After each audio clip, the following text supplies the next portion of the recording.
Seres das sombras que vagam na escuridão. Criaturas lúgubres que nos assistem dormir. Uma presença inquietante em nossos quartos à noite. Espíritos perdidos em busca de ajuda? Quem são essas criaturas conhecidas como Shadow People?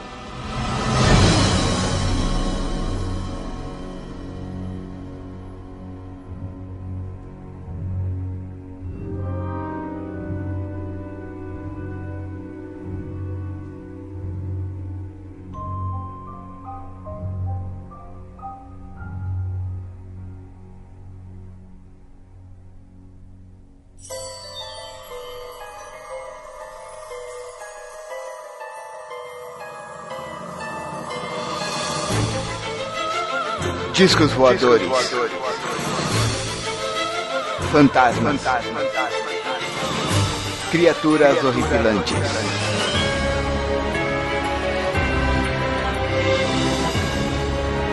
Este é Mundo Freak Confidencial.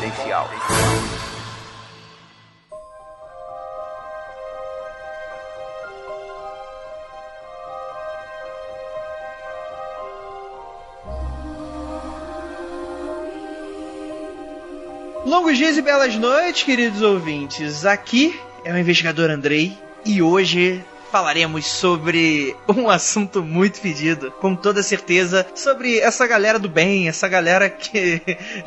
a galera cidadão do bem, dos Shadow Peoples. Ah, tá. Pensei que tu ia falar de amarrar bandido em poste e meter a porrada. Ah, não. Esses aí não são muito do bem, não. Mas fala aí, como é essa voz aí, bem polêmica, Rafa Jacaúna? Eu polêmico, Andrei? Eu não faço uma polêmica tem muito tempo, Andrei. O pessoal no Twitter que faz as polêmicas. Eu só me desculpe.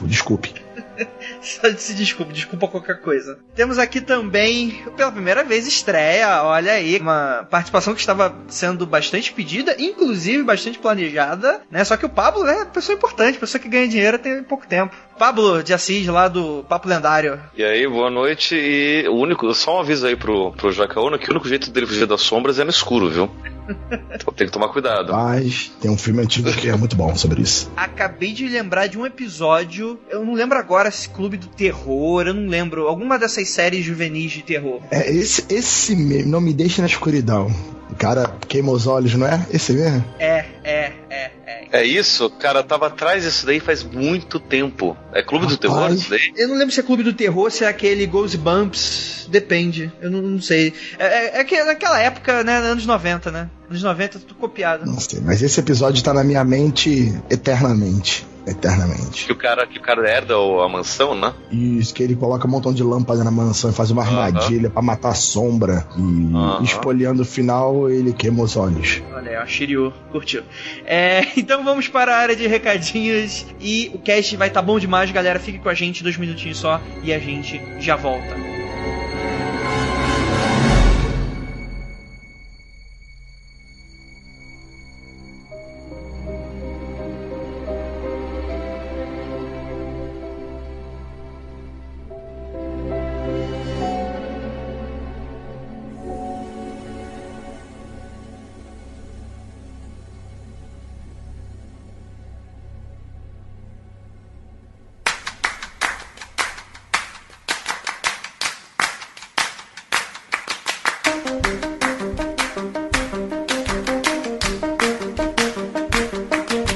E chegamos aqui agora na área de recadinhos, onde já começamos com um pedido de desculpas, porque na semana passada a gente, por causa da correria, acabou esquecendo de nomear aqui as pessoas que nos ajudaram com a pauta de monstros marinhos. Então fica aqui a pequena errata. Um grande abraço e um muito obrigado por nos ajudar. Priscila Guerreiro, Carlos Henrique e Cássio Lavagnoli. Eu acho que é assim que se pronuncia. Bem, temos aqui esse podcast sobre Shadow People. A pauta foi elaborada por Moisés Pestana, Ricardo Strodzki e Ricardo Salve Gonçalves. E revisado pela Pris Guerreiro. Em breve estaremos liberando a data do lançamento do Calciferum. E gostaria de pedir desculpas pelo atraso e falar que a pré-venda estará pronta em breve. Então, para você que ainda não conseguiu o livro, fique no aguardo que você vai poder e vai ter um episódio especial para falar sobre esse universo do Calciferum. Bem, e é claro que a gente não pode deixar os recadinhos sem falar da Penumbra Livros.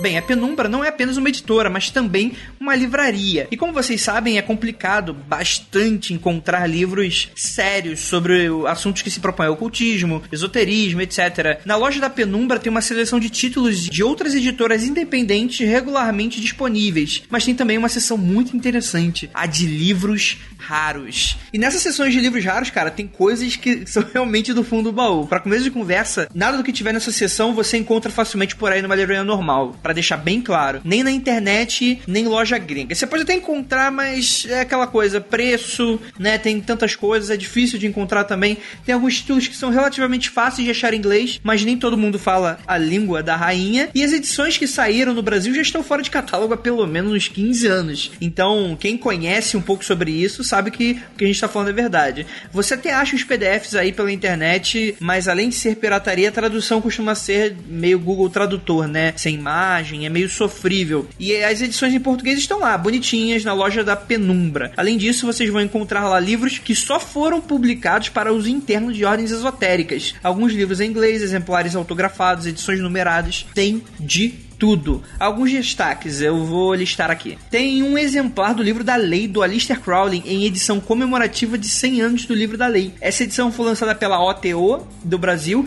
e só saíram 418 exemplares. Capa dura, todo bonitão, maneiríssimo. Ainda da OTO do Brasil tem um volume do livro 4, parte 2 do Crowley. A tradução é do Marcelo Ramos Mota, o cara que trouxe o Telema pro Brasil. Então, é importante, né? É só o cara que trouxe o Telema do Brasil, né? Esse livro saiu em 1991 no Brasil, só quem era da OTO na época teve acesso. Esse você não encontra vendendo em lugar nenhum. Pode procurar, garante o Senhor Penumbra. Mas não tem só coisas do Crowley, não. Tem títulos de Magia do Caos autografados, um exemplar numerado do Book of Sitra Ashra. Eu não sei como é que se pronuncia essas coisas loucas. Só 777 cópias no mundo. Olha esse simbolismo aí. Bem, tem que entrar lá pra ver. Vou deixar o link aí. E outras coisas que esses livros não aparecem do nada. A Penumbra está sempre garimpando esses livros por aí para colocar na loja. Então, se você tiver alguma coisa rara, em bom estado de conservação, fala lá com o pessoal da Penumbra. contato@penumbralivros.com.br. Vai que você consegue ganhar uma grana ou converter um livro raro que você já leu em outros livros que te interessam. Muito obrigado novamente, senhor Penumbra, por estar aqui e bora lá pro cast.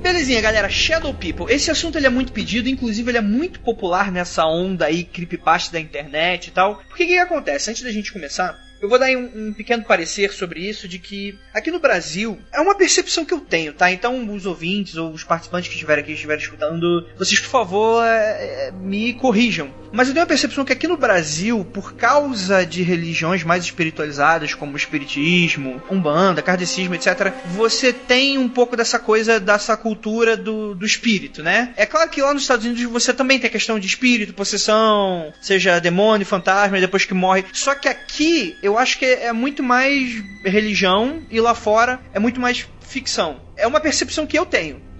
E quando a gente tá falando de Shadow People, obviamente é um termo em inglês, ele é um termo de um fenômeno que acontece no mundo inteiro. E, pra mim, ele é muito mais relacionado a um fenômeno de horror e das pessoas tentando interpretar algo que acontece com todo mundo alguma vez na vida, do que realmente um fenômeno espiritualizante, se é que vocês podem entender, um fenômeno religioso, que claro, obviamente se convergem em algum ponto, mas não necessariamente quando a gente estiver falando aqui de Shadow People, a gente necessariamente vai estar falando de espírito. Não sei se eu vou conseguir ser bem claro nisso que eu tô falando, vocês entenderam? Eu entendi, mas eu acho que talvez fique um pouco mais claro assim. Vamos imaginar que os Shadow Peoples estão lá. Quando alguém aqui de uma cultura que já tem toda uma tradição espiritual olha o Shadow People, ele automaticamente já associa com o espírito mesmo não sendo. Vai cair naquele conhecimento sobre da capa preta, sobre Exu e por aí vai, né? Isso é interessante porque a gente cai naquela mesma onda de você ter um objeto voador não identificado e a gente automaticamente ligar ele com um disco voador alienígena de outro planeta ou dimensão, sabe? Então eu acho que é bom a gente primeiro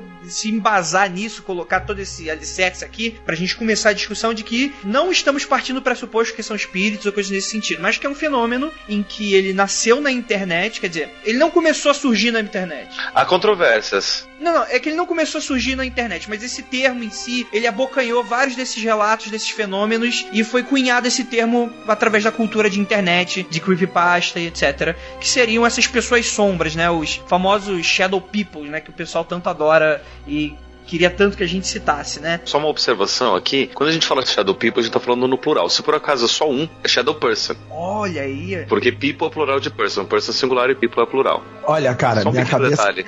Agora estourou agora. Né? O Lucas deve conseguir falar isso, só que deve ter só algum problema no plural. Ainda bem que ele não tá participando desse episódio. Bem, vamos lá. Geralmente o Shadow... Como é que é o nome? Person? Person. Só é Shadow Person. Shadow Person, né? Quando a gente tá falando do fenômeno, Shadow People, em geral, né? Dessas pessoas sombras, geralmente eles estão ligados a alguma coisa ruim, necessariamente. Então você já exclui aí alguma questão de espíritos de passagem ou coisas nesse sentido. Seria algo realmente mais voltado pra ruindade mesmo da coisa. Você se sente mal, com algum mal-estar, você tem algumas reações no seu corpo que você não curte, né? São sempre aquelas presenças sombrias, obviamente, né? Sombra, você já tá relacionando algo, né? Arquetipicamente, acho que o Pablo pode até falar disso mais tarde, essa questão de estar sombra, né? Algo ruim, algo do mal, algo maligno. Uhum. Então ele já faz um pouquinho dessa ligação de que não é um espírito de maneira geral, mas é esse fenômeno ruim, né? E que esses relatos, eles podem ser tanto de uma visão direta que acontece, você tá vendo aquela coisa, e geralmente com uma iluminação precária. Aí eu tenho certeza que os céticos de plantão vão gritar, é claro, né? Porque quando tem câmera boa e luz acesa, ninguém vê nada, né? Mas eu acho que um pouquinho da brincadeira da coisa, né? Tirando um pouquinho de ser conveniente isso tudo, eu acho interessante que nunca acontece numa situação normal. A gente sempre tem que estar predisposto a acontecer. Isso talvez possa ser de alguma forma, pros believers agora, uma passagem pra sei lá o que. Eu acho que isso pode acontecer de certa forma. E a pessoa veria uma figura, ou figuras, no caso, um shadow person, né? Que seria uma figura que você não consegue ver, por exemplo, delineamento de rosto, detalhes em si, mas você vê só aquela coisa... Aquele vulto. Né? Meio oculto, e que você consegue ver que é completamente de sombras, né? Como se fosse feito de sombras, e que teria, aí varia de relato para relato. Alguns de capa, de chapéu, de olhos vermelhos faiscantes. Aí vai muito de relato. Agora deixa eu perguntar pra vocês. Esse termo, com certeza vocês já conhecem, mas vocês lembram quando vocês conheceram e se vocês já passaram por algum fenômeno desse? Olha, a primeira vez que eu tive contato com isso foi nesse episódio dessa série, que eu não lembro qual que é, que eu tive esse contato com essas sombras. Só que eu acho que um pouco antes, se eu não me engano, no filme Ghost também. É, boa. Aquelas sombras também que levam os espíritos pro lado que não é bom, né? Enfim, imagina-se que é o inferno lá no filme, mas ninguém fala direito o que é. Mas se um lado você sobe uma escada de luz, do outro lado uma sombra te leva pra algum lugar. Eu já diria Tom e Jerry, né, cara? Né? Então, o meu primeiro contato foi através desses produtos, dessas obras de ficção. Mas o nome Shadow People eu descobri recentemente, na verdade, né? Fazendo as minhas pesquisas sobre essas criaturas ocultas, que eu descobri que eles tinham um nome. Você já teve você lembra da infância, adolescência, algum fenômeno desse que você se lembre? Olha, de cabeça, eu posso estar reprimindo, obviamente, né, se eu tive algum contato desse, mas eu assim não consigo me lembrar de nada específico. Mas eu devo ter visto alguma coisa, algum vulto, alguma sombra assim, mas nada que gravou que foi forte o suficiente pra eu ter que lembrar. Uhum. E aí, Rafael? Rapaz, o nome Shadow People eu também descobri há relativamente pouco tempo, sei lá, uns 2 anos, não mais do que isso. É termos, né, a gente, como o Andrei falou no começo, a gente pode chamar de diversas outras coisas, mas como essa é uma característica que se assemelha a várias coisas que a gente conhece, enfim. O primeiro contato foi, acho que no filme Ghost, e depois nesse seriado, pra mim era o mesmo tipo de força, algo que vinha sobrenaturalmente e te levava e tal. E há um tempo, né, eu cheguei a comentar isso com o Andrei, né, eu senti algo do tipo. Foi, acho que uma das minhas experiências com algo que eu julguei como sobrenatural mais recentes e mais forte. Tu lembra disso, André, quando eu comentei contigo? Lembro. Que eu tava na casa da minha sogra, na verdade eu tava na casa do cunhado da minha esposa, e eu sonhei eu tava sonhando, nunca tinha sonhado nada com isso, sonhei que tinha alguém olhando pra mim, pra minha esposa e pro meu filho, dormindo. E de repente eu acordei, meio que de salto, né, caí ali, me debrucei em cima da minha esposa, assim, ela tava dormindo numa cama um pouco mais alta do que a minha cama era um pouco mais baixa, 2 camas de solteiro, laterais. E eu acordei num susto, assim, eu não me lembro exatamente se na época acho que ela olhou pra mim e perguntou o que houve. Eu falei, não, nada. E na hora que eu acordei, eu abri os olhos, eu tinha a nítida impressão que tinha alguma coisa olhando pra mim. Quando eu olhei pra eles, eu olhei de volta, não tinha nada. E foi assim, um negócio muito visceral, vamos dizer, vamos colocar essa palavra, me marcou muito. Eu lembro nitidamente desse fato. Foi a coisa que, na hora, eu falei, pô, isso é Shadow People, cara. Que é isso? Que experiência foi essa? Eu fiquei realmente muito, muito assustado, vamos colocar essa palavra. Mas nunca mais. Eu já vi vultos, já vi coisas do gênero, mas sempre atribuía a fatores de medo, de suspensão, ou tensão, ou estresse, e ver coisa de noite. Mas toda vez que eu acendia a luz, então eu olhava nitidamente e desaparecia. Essa foi o único momento que eu realmente atribuí a alguma coisa estranha. Era uma coisa muito, muito estranha. Uma criatura olhando, não tinha olhos necessariamente vermelhos, brilhantes, mas parecia que tinha olhos rubis, sabe? Não tinha luz, mas tinha uma certa, sei lá, achei muito estranho. Foi uma experiência bem comum pra mim. Olha aí. Cara, eu acho que eu já vi um Shadow People, cara. Pelo menos parte do corpo, eu acho, né? Eu citei um pouquinho daquele meu relato. Episódio 50, vou deixar ele linkado aí pra vocês. Em que eu tava no quarto, eu era pré-adolescente, alguma coisa assim, e eu vi alguma mão, né, tipo, eu tava deitado na cama, eu conseguia ver uma fresta da porta, tava dentro do quarto, obviamente, e uma mão começando a se esgueirar como se ela estivesse do lado de fora do quarto, só que a mão entrando assim pela porta e tentando alcançar o interruptor, e eu tenho certeza que não era ninguém, e era uma mão completamente negra mesmo, e também não tinha essa questão muito de delineamento, mas isso é muito interessante, porque na hora você não consegue racionalizar esse tipo de coisa, você só sente um pavor muito grande. E depois eu tentando lembrar e racionalizar. Memória é péssimo, cara, pra você tentar lembrar dessas coisas pra racionalização, porque você sempre vai esburacar muito o que você tem de relato que realmente que você viu. Mas, cara, eu me lembro claramente, não foi algo de virar canto de olho, nem nada disso. Eu tava olhando fixamente pra aquele ponto e eu vi aquela coisa fazer aquilo. Uma mão, assim, e não era ninguém. Só que até hoje eu lembro, pô, será que isso é o tal quando as pessoas falam que é a imaginação batendo? E eu fico extremamente, sei lá, curioso pra saber exatamente se era, se não era. Eu acho que desde então me pergunto, né, sobre esse tipo de coisa, porque é bem interessante. Bom, Andrei, temos o Pablo como psicólogo que pode detalhar mais, provavelmente ele quer falar algo do tipo, que é aquele esquema de acontece, quanto mais tempo passa, mais detalhes nossa memória vai adicionando ao caso, né? A gente vai sempre dando uma enriquecida, muitas vezes, nos detalhes e por aí vai. Também tem esse detalhe. Quando aconteceu, eu fiz questão de memorizar aquilo ali, de mandar um e-mail pra mim mesmo sobre o que eu tinha visto, para justamente essa memória não ser tão modificada com o tempo. Então, eu meio que tentei me prevenir um pouco essa sobreposição de memórias, dessa criação de memórias que é comum pra gente. Daí vale a pena só a gente lembrar, quando a gente fala de memória, que a memória humana não é a mesma memória do computador, uma memória de um livro ou de uma coisa assim, né? A gente acha que só porque a gente consegue memorizar alguma coisa que nem tá no livro igualzinho, né? Passagens inteiras e frases, que toda a nossa memória ela é tipo como se fosse um reservatório igual àquilo que a gente experienciou, e não é. De fato, o que acontece no cérebro é que quando a gente tem uma experiência, formam-se sinapses específicas que dão aquela experiência, e cada vez que a gente tá se lembrando de alguma coisa, aqueles mesmos neurônios, aquelas mesmas sinapses são utilizadas. Então a gente tem de novo aquela mesma experiência. Então, de fato, uma memória nada mais é do que a gente reviver aquela mesma experiência antiga de novo. Só que cada vez que a gente revive uma experiência de novo, a gente não está vivendo só aquela experiência, a gente está vivendo aquela experiência num outro lugar, num outro tempo, com outras coisas depois. Então, cada vez que a gente se lembra, a gente está recriando aquela experiência. Então, quanto mais a gente se lembra, mais a gente recria. Cada vez que a gente recria, a gente modifica alguma coisa. Então, as melhores memórias são aquelas que a gente nunca se lembra. Sabe aquela coisa que, nossa, faz muito tempo que eu não penso sobre isso? Essa memória tá fresquinha. Essa memória é mais fiel do que aquela que você se lembra toda semana. Bacana. Nada como ter um psicólogo aqui, né? Olha aí, ó.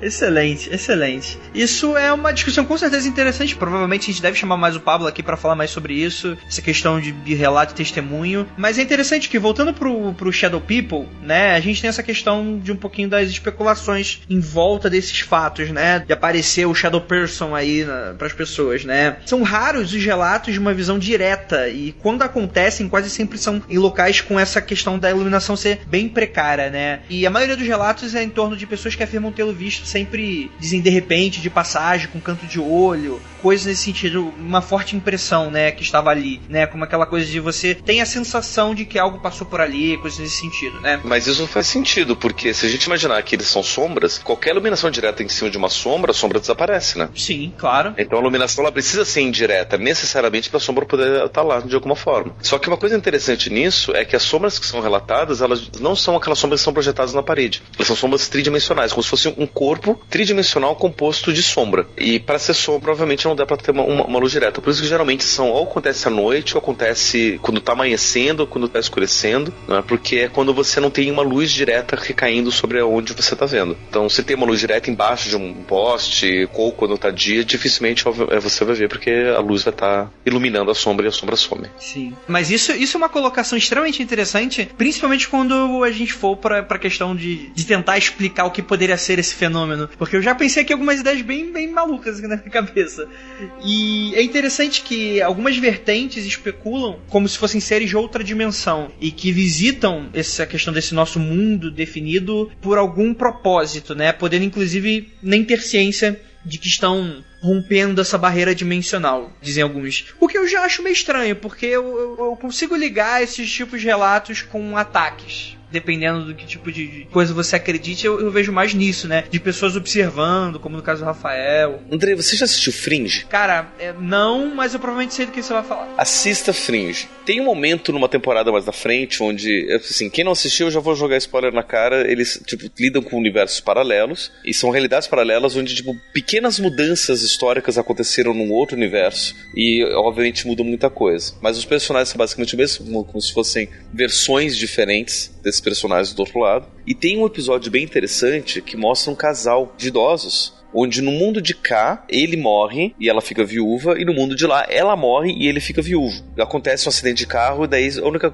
diferença que acontece lá é que quem morre é outra pessoa. E acontece um evento fringe, que eles chamam, né, que faz com que no apartamento deles um veja o outro, do outro universo. Caramba! Eles moram no mesmo local de universos diferentes, entendeu? A cidade é muito semelhante. É o mesmo apartamento, o mesmo andar. Tipo, a mesma cidade, é o mesmo endereço, tudo. E eles são o mesmo casal, só que ali são versões diferentes deles mesmos. E um vê o outro, só que ele vê como se fosse um fantasma, como se fosse um espectro, como se fosse alguma coisa assim. Daí é claro que tem um monte de coisa que acontece ali em volta, né? Daí eles precisam acabar com esse evento frígido, porque senão o mundo vai entrar em colapso, obviamente, né? Senão não tem série. Mas é só esse fenômeno, tipo, de você ver um outro ser de um outro universo, como se fosse uma aparição, um espectro, alguma coisa assim, já ilustra mais ou menos como é que seria se você visse um ser de uma outra dimensão. E assim, no caso desses dois, eles não estavam cientes que eles estavam fazendo isso. Tipo, pra ela, por exemplo, que tava vendo o fantasma dele, era o fantasma do ex-marido que tava lá visitando. E pra ele é a mesma coisa. Ah, minha esposa que sempre me amou, ela tá me visitando aqui. Eles não estavam vendo como um ataque ou uma invasão de uma outra dimensão. Simplesmente aconteceu de um poder ver o outro.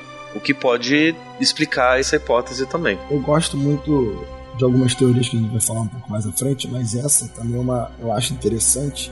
Mas eu não creio que, se for seres, por exemplo, de outra dimensão, uma dimensão que estão vindo aqui, eu não creio que seja um ataque. Poderia ser, de repente, sei lá, se alimentar de energia psíquica. Eu não creio muito nessa vertente, mas poderia ser uma visita, por exemplo.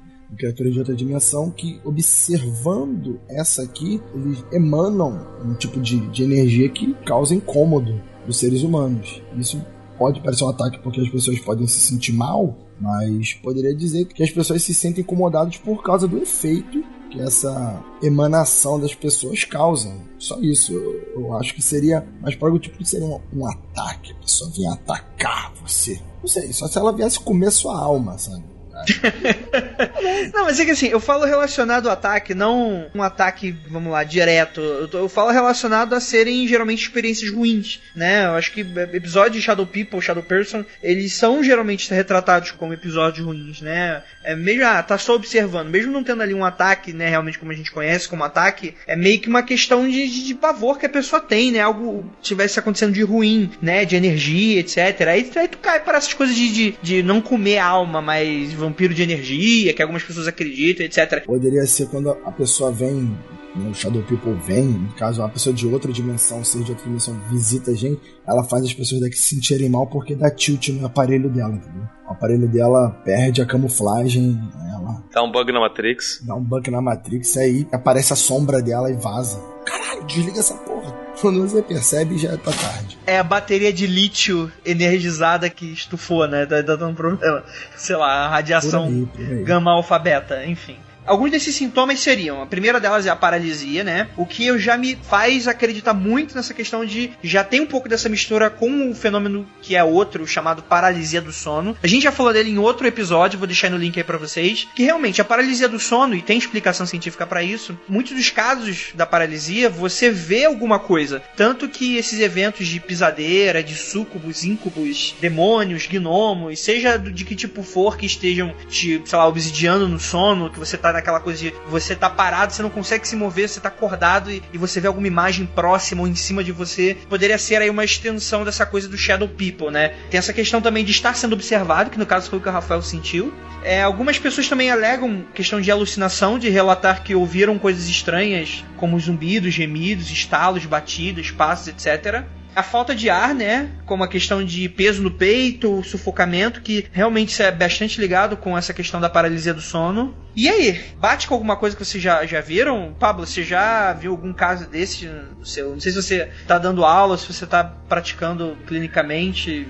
Ninguém relatou nada parecido com alguma coisa assim, pra mim até hoje. Nem em aula, nem em consultório. Mas o engraçado é o seguinte, né? Que se a gente pegar todos esses sintomas e procurar nos manuais psiquiátricos, todos eles se encaixam em transtornos psiquiátricos normais, principalmente relacionados a sono. Não necessariamente transtorno, mas são fenômenos neurológicos normais. Então, por exemplo, quando a gente tem algum distúrbio de sono, é muito comum a gente ter alucinações, porque o que acontece quando a gente está dormindo é como se tivesse um circuito no nosso cérebro que desligasse a comunicação com a parte motora do nosso corpo. Então, a nossa parte sensorial continua funcionando, por isso que a gente sonha, a gente consegue ver, tato, ter sensações e tudo mais, só que a gente não se mexe de acordo. Então, se a gente sonha que está correndo, a gente não sai correndo por aí. Se esse circuito não está desligado, tem o que a gente chama de sonambulismo. Então, a pessoa, ela tá sonhando, só que ela tá andando, tá se comportando como se ela tivesse acordado de fato, porque esse interruptorzinho no cérebro não foi desligado. Quando acontece o contrário, de a pessoa tá acordada, mas esse interruptor não se ligou quando ela acordou, é o que acontece a paralisia do sono. Então é comum você ter, por exemplo, questão de alucinação, porque nada mais é do que o sonho que você estava tendo continuar acontecendo ali nesse jogo. Você saber que está acordado, só que o seu cérebro ainda está funcionando no modo de dormir, porque ele ainda está ligado lá no modo de dormir, por isso você não consegue se mexer, tem a paralisia, você tem a alucinação, você não consegue respirar direito, né, porque você não tem controle. A respiração, ela acontece de forma autônoma, né? Você tem um músculo que é autônomo e você tem um músculo que é controlado. E o músculo que é controlado você não consegue controlar, você perde esse controle do corpo. Então quando você quer respirar, você não consegue, o corpo está respirando sozinho. Por isso a sensação de falta de ar. E a sensação de estar sendo observado é uma sensação comum, né, que a gente chama de paranoia, que pode acontecer de diferentes formas, né, de diferentes momentos. Principalmente quando a gente não tem controle sobre o que a gente está acontecendo, a gente fica naquela coisa, será que tem, será que não tem, será que tem? Então assim, todos esses sintomas, independentemente, eles podem ser associados à paralisia do sono, né? Uma pessoa, um médico que visse, eu senti paralisia, eu senti que estava sendo observado, eu vi uma pessoa, um vulto e eu fiquei com falta de ar, na hora, paralisia do sono. Só que daí a gente tem duas questões, beleza? Então a gente tem ali o fenômeno do Shadow People e o fenômeno da paralisia do sono. Será que é a paralisia do sono que causa a alucinação do Shadow People? Então o Shadow People é só alucinação? Ou será que o Shadow People causa a paralisia do sono? Olha aí. Levantou agora a ideia, hein? Então a gente tem que se questionar nesse sentido. Agora eu gostei do seu argumento cético. Agora foi um argumento cético que eu gosto. Agora sim. Porra. Caraca, tu explicou metade do universo agora, meu irmão. Claro, se você tem paralisia de sono, é porque as criaturas que vêm causar o terror causam esse efeito. Os médicos são enganados porque é um efeito real causado de forma sobrenatural. Porra! Exatamente. Por que o Pablo não vem gravar programas antes, cara?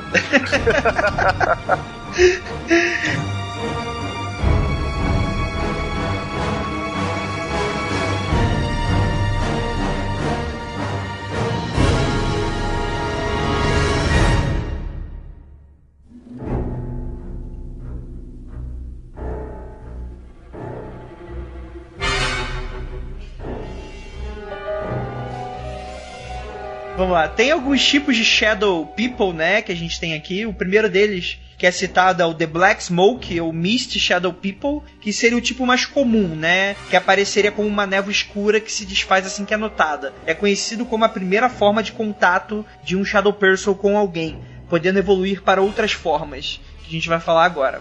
Tem o próximo, que é o Human Shaped Shadow People, que é o segundo tipo mais visto e, em alguns casos, os mais violentos, né? Normalmente eles são vistos apenas da metade do corpo para cima, mas em muitos casos as criaturas aparecem por inteiro, com pernas que são vistas correndo para a parede, assim que são notadas. Também chamados de Hooded Figures, que seria a questão de encapuzadas, né? Que estariam com um capuz cobrindo o rosto, né? E parece usar uma espécie de manto, ou algo nesse sentido, né? E teria também os Hatmen, que seriam semelhantes a esse segundo, com a diferença é que eles usariam uma questão de um chapéu, um tipo de aba, né? Tipo aquele chapéu fedora, coisa nesse sentido, né? Indiana Jones, algo meio assim. E em alguns casos até terno. O que eu já imagino a questão do Slenderman, né, cara? Que é uma coisa bem interessante de se notar junto desse fenômeno de internet de Shadow People. É só que Slenderman é diferente de Shadow People. Sim, claro, não. A visualização é diferente, os fenômenos, o que acontece diferente, o Slenderman te mata, o Shadow People não. Sim. Mas seria talvez ali um ponto de, vamos lá, de algum pontinhozinho ali de ligação, né? Porque essa questão de terno e tal é algo muito específico, né? Algo muito Slenderman, né? É bem interessante. Não tem relatos de morte em contato com Shadow People, não? Olha, pelo que eu saiba, não. Tem relato do Slenderman, mas de Shadow People eu não tenho certeza. O que, cara, eu não imagino que... Vamos lá. Se realmente... Vou dar uma especulada aqui louca. Se realmente seriam criaturas de outro mundo, de outra dimensão, que estariam vindo pra, sei lá, sugar sua alma, sugar sua energia, tu imagina que em algum momento eles vão conseguir. Se eles conseguem, a pessoa morre. E se a pessoa ela tá tendo um ataque, sei lá, do coração, qualquer coisa assim, na verdade, ela tá sendo obsidiada por alguns desses criaturas e a gente não sabe. E, obviamente, ela não volta. Você tá falando que aquela galera que, sei lá, morre dormindo sozinho, sem muitas explicações, pode ser porque morreram em decorrência dessa obsessão. Não é o que eu acredito, mas faz sentido dentro dessa narrativa Seria interessante perguntar aos ouvintes se eles conhecem alguém na família, próximo, que tiver algum relato do tipo. Como? Alguém que estava vendo fantasma, Shadow People, algo do gênero, e tempos depois acabou falecendo, né, morrendo em decorrência de um ataque cardíaco, ou, enfim, dormiu e não acordou. Seria uma possibilidade interessante. Dormiu e acordou morto, né? Eu quase falei isso, mas não falei. A questão dos Hatmen, eles são muito comparados a uma figura chamada Man with the Axe.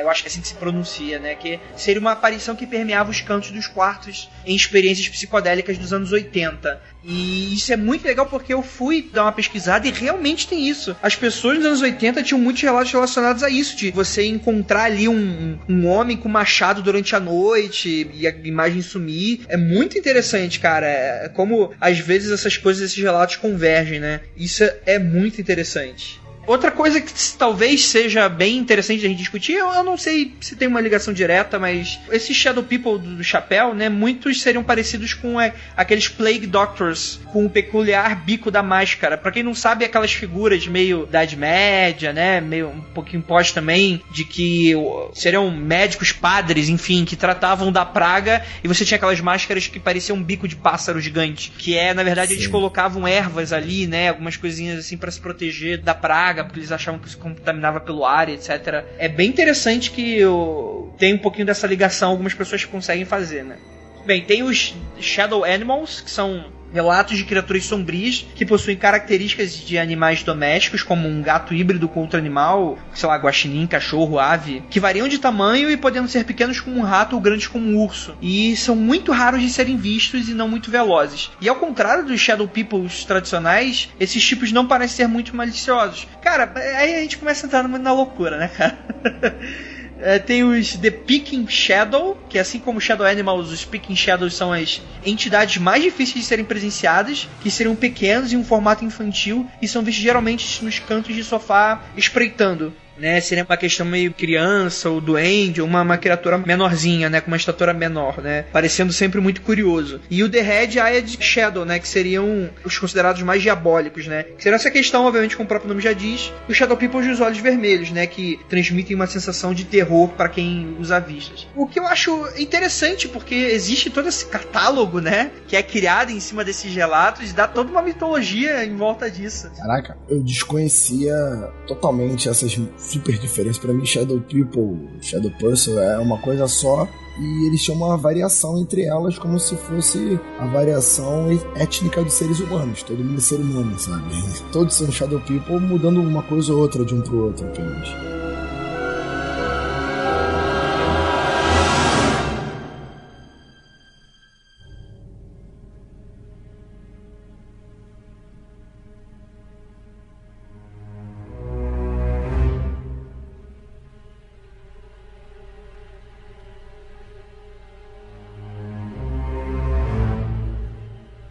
Bem, então a gente vai um pouquinho aqui para as teorias, as hipóteses que a gente tem. Bem, a primeira hipótese é que seriam realmente fantasmas ou espíritos, né? Os Shadow Peoples poderiam ser aí humanos encarnados, né? No caso, a gente bastante conhecido, né? Questão de espiritismo, etc. E diante dessa crença, há de um lado aqueles que relacionam a natureza sombria desses espíritos. Essa questão de você ter uma sombra, então, como contraparte da luz, que é a bondade, sendo esses Shadow Peoples malignos em contrapartida, né? E que seriam esses relatos, enfim, a gente consegue encontrar bastante essa questão de obsessores, etc. Espíritos não é minha área. Essas coisas pra mim deixa pro Jacaúna.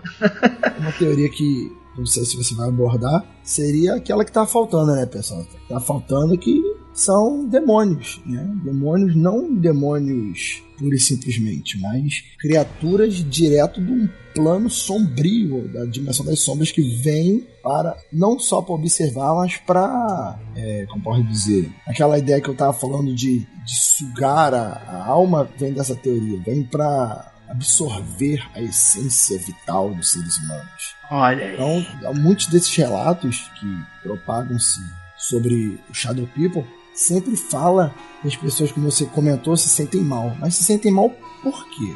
Se sentem mal em virtude dessa fraqueza que elas sentem em decorrência da presença. E por que se chama Shadow People? Porque geralmente elas são vistas com mais de 2 ou 3 sombras.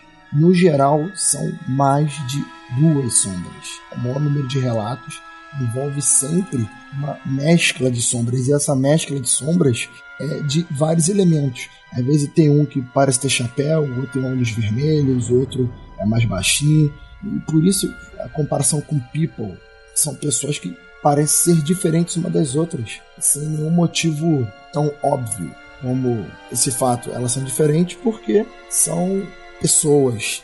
Enfim, é uma ideia que eu lembrei agora dessas teorias, por isso que o nome também é Shadow People, porque elas sempre aparecem várias, elas se parecem seres humanos normais, em geral. Por isso que eu não conhecia essa teoria de criaturas pequenininhas, de criancinhas, de animais. Essa realmente eu estava por fora. Sim, com certeza. Cara, eu achei essa questão de outra dimensão bem interessante. Não que eu acredite, mas eu acho que daria um bom tipo história de ficção científica, um conto de terror, coisa nesse sentido de sei lá, até mesmo essa questão de serem, como o Pablo falou lá no começo, sombras tridimensionais, né? Cara, isso é muito legal, né, de você imaginar. Como é que seria uma sombra tridimensional? Imagina o seguinte, só pra que explodir um pouco mais a sua cabeça. Aqui os nossos corpos são tridimensionais e projetam sombras bidimensionais, porque a gente vive no espaço-tempo de 4 dimensões. Agora imagina um espaço-tempo de 5 dimensões, onde os corpos são 4-dimensionais e projetam sombras tridimensionais. Olha aí. Agora imagina se a gente fosse criaturas bidimensionais, certo? A gente vive numa segunda dimensão, num plano qualquer, e a gente visse uma sombra projetada nesse plano. A gente estaria vendo uma sombra também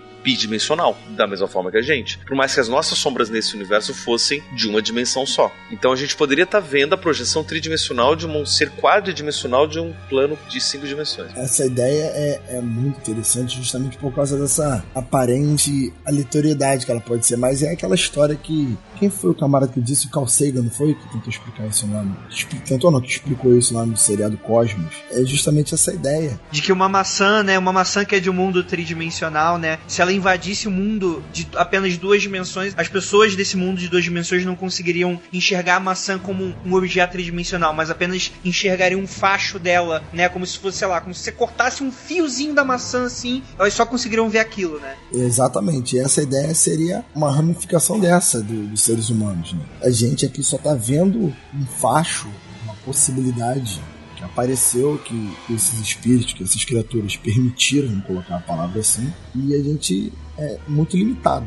A gente não tem o alcance total do que a gente está vendo. A gente não sabe necessariamente o que a gente está vendo, só estamos vendo alguma coisa. E eu acho que isso é o que abre o terreno para muitas possibilidades, para muitas coisas. A gente briga tanto para falar sobre seres de outro planeta, esse tipo de coisa. Cara, falar sobre dimensões é tão mais instigantes relacionados a fenômenos que acontecem aqui no nosso planeta, né? Se você for imaginar realmente, cara, a própria explicação do Pablo, nosso cérebro não consegue imaginar uma sombra 3D, quer dizer, vamos lá, uma pessoa feita de sombra talvez a gente consiga, mas sei lá, a gente sendo 4D e...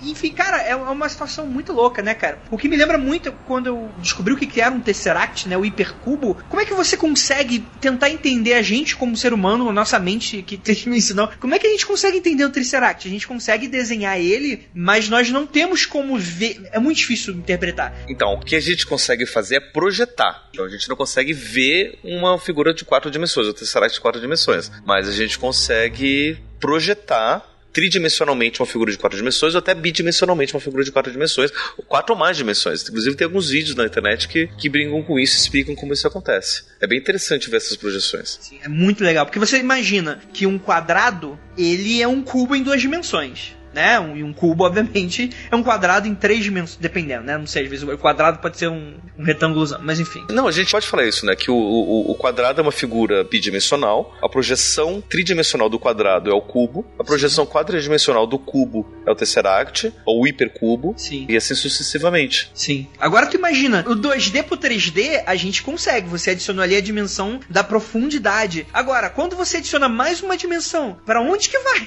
Né? Tipo, a gente consegue realmente ter essa projeção, ver mais ou menos como é que fica, mas a gente não consegue, sei lá, interpretar direito. É aquele tipo de coisa que você sai com a cabeça doendo. E eu acho isso interessante, cara, porque se existirem seres de 4 dimensões que a gente não consiga ver, mas eles consigam de alguma forma interferir no nosso cotidiano, como é que a gente vai saber? E se, tipo, tu caiu na rua, foi um ser quadridimensional colocando o pé quadridimensional dele pra você cair? Andrei e Pablo, eu já escutei teorias, teoria não é boa palavra, mas ideias de que a alma seria o viés da 4ª dimensão. Nós, mesmo tendo essa 4ª dimensão com a gente não consegue enxergar, não consegue lidar com ela. Já vi esse tipo de ideia. A gente consegue. Isso que é o pior. Porque, agora é um outro campo, né?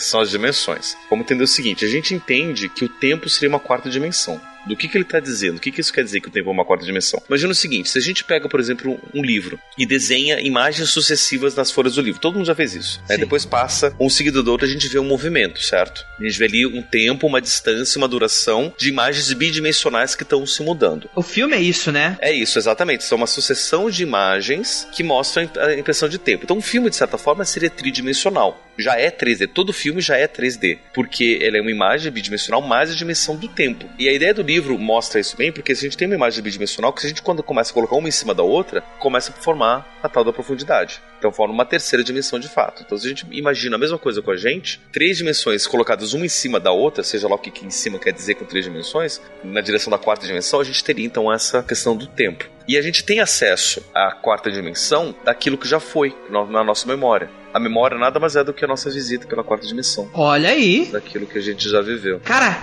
excelente! A gente tem um utensílio no nosso dia a dia que é da 4ª dimensão. Caraca, excelente. Dois. A memória leva a gente pro passado. E os nossos projetos e perspectivas levam a gente pro futuro. Olha aí, então tem a terceira coisa aí, que é o presente. Representa todo o presente. Sabe quando você tá no painel de controle do Windows e você ativa o rastro do mouse? Aquilo ali é a quarta dimensão. Tá, gente, foi uma piada. Esse é o Andrei, cara.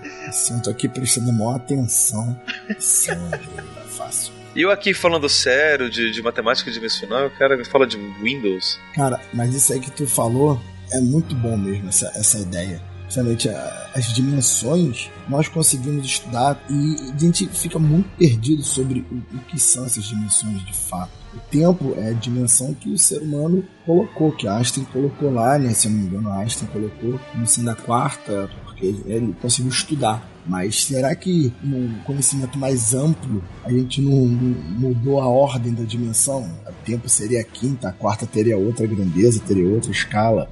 Também é uma percepção nossa das ordens dimensionais. Então a gente, quando está lidando com supostas múltiplas dimensões, é interessante. E só pra gente colocar uma ideia que eu nunca tive oportunidade aqui, já que tá falando de dimensão, eu não vejo sentido em ter pessoas repetidas em várias dimensões. Não faz sentido.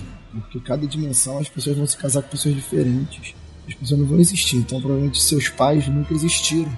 Mas aí a gente tem que pensar o seguinte, a gente não pode confundir dimensão com essa ideia de universos paralelos. Quando a gente fala de uma quarta dimensão, uma quinta dimensão, a gente está falando nada mais do que uma linha perpendicular às outras linhas. Sim. Se a gente consegue pegar uma linha e traçar perpendicularmente, a gente consegue fazer isso. E aí quando a gente começa a falar desses universos paralelos, a gente está falando, por exemplo, de que nem se a gente estivesse falando de uma folha em cima de outra folha. Uma folha bidimensional em cima de outra folha bidimensional. Pode ter o que quiser nessas folhas, elas não se afetam, porque elas estariam dentro do mesmo eixo, de uma outra dimensão ali, que estaria todo paralelo, só que daí não seria uma outra dimensão. Que nem falar, vamos para outra dimensão, para a quarta dimensão, que nem o Cavaleiro de Gêmeos, que já vai outra dimensão. Não, isso não é física, né? Isso é Cavaleiro do Zodíaco. Olha que interessante. Isso é outro esquema, negócio de dimensões paralelas e pessoas vivendo em outros lugares, isso aí é outra coisa, né?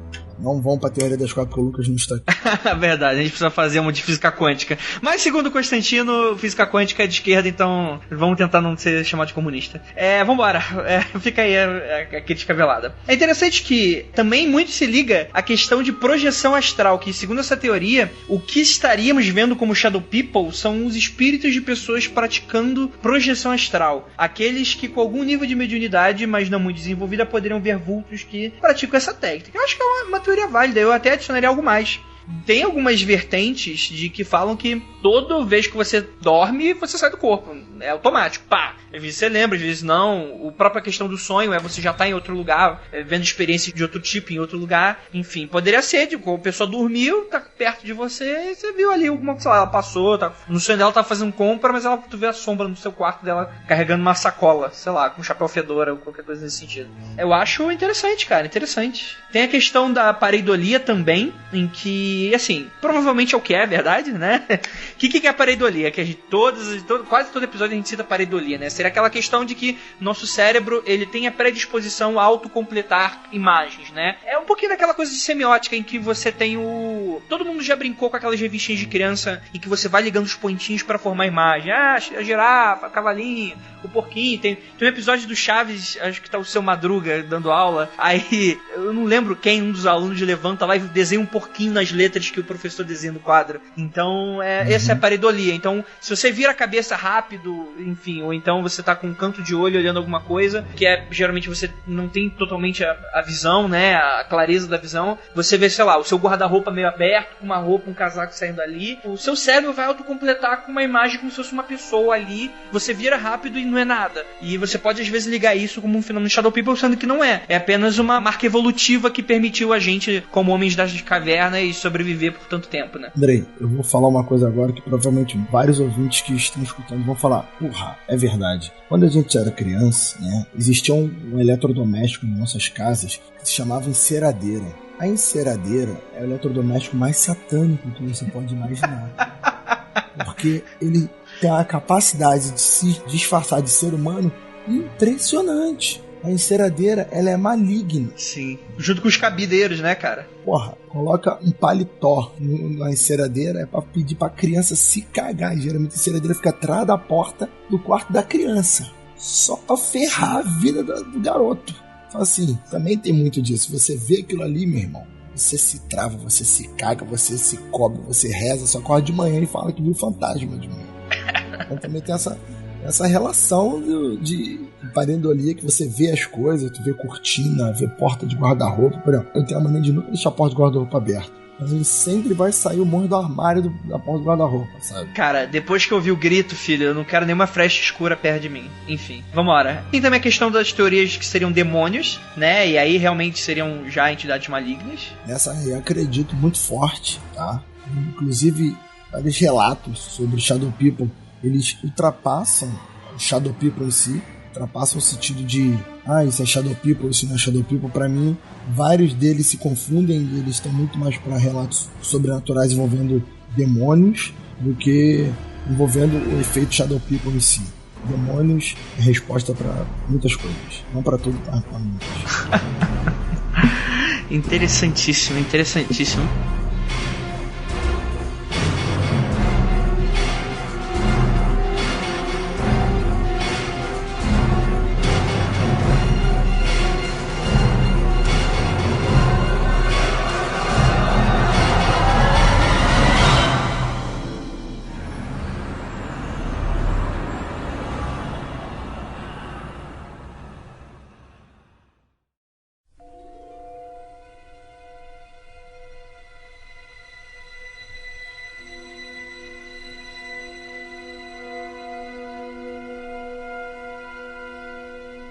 Bem, a gente tem aqui não só relatos, mas a gente tem a questão de imagens e vídeos, enfim, ela vai muito cair pra quem acredita, quem não acredita, não acredita. Tem aqui algumas imagens, né, vocês vão estar vendo aí na pauta, vou deixar aí pra vocês. Vou pedir pra quem tiver o WeCast ir adicionando essas imagens pra facilitar pra quem tiver o aplicativo.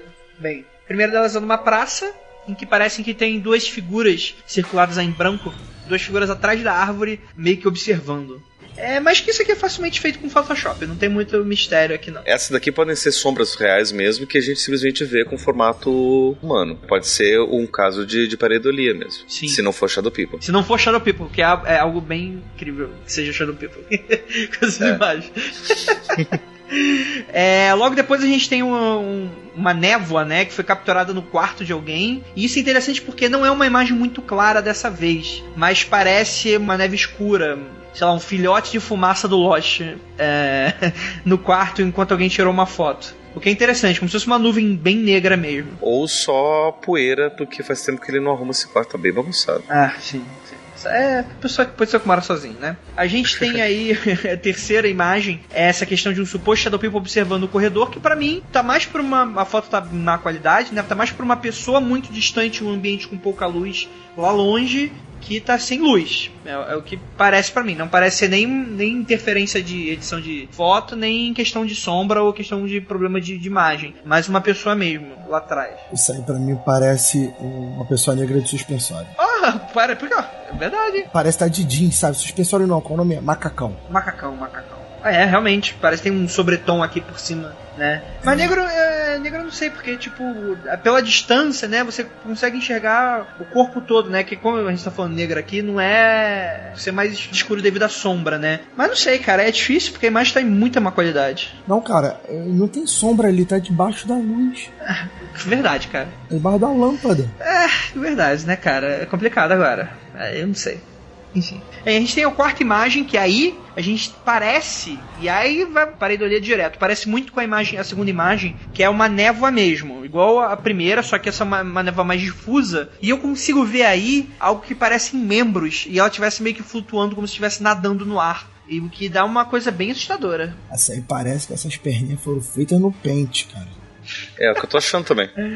Excelente, Rafael, caçador de mitos. Só tá meio merda. Sério? Não tá não, Pablo. Parece que essa foi feita no pente, assim. Não, eu também acho.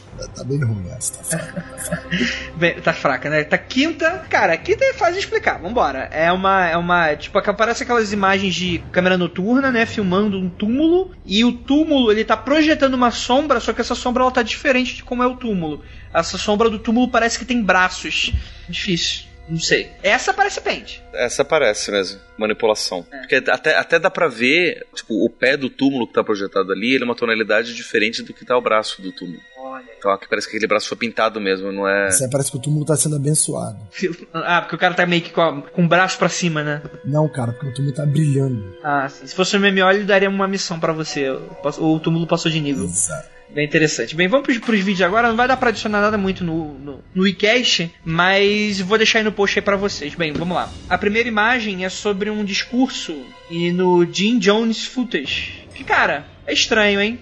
Porque vou deixar, vai estar no tempo certinho que elas aparecem. E é muito interessante, porque não tem ninguém ali, porque dá pra ver que elas só aparecem em meio que 1 segundo, e as pessoas estão em movimento. Não é que as pessoas passam na frente, mas literalmente parece que tem alguma coisa no segundo seguinte e elas evaporam. E essas imagens, elas têm olhos em formato de orbe brilhante. Cara, isso é bem interessante, hein? Isso é boa, hein? Isso é boa, essa dá pra dar uma cagada. E assim, não são pessoas afrodescendentes, né?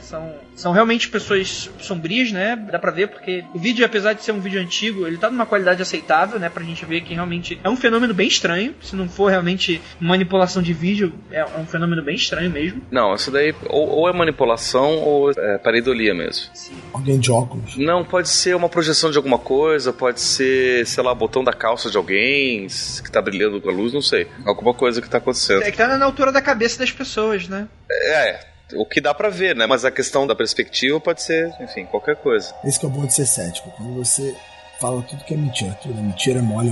Quando você pega um negócio meio escroto, aí tu faz que nem o Believer. Ah, pode ser.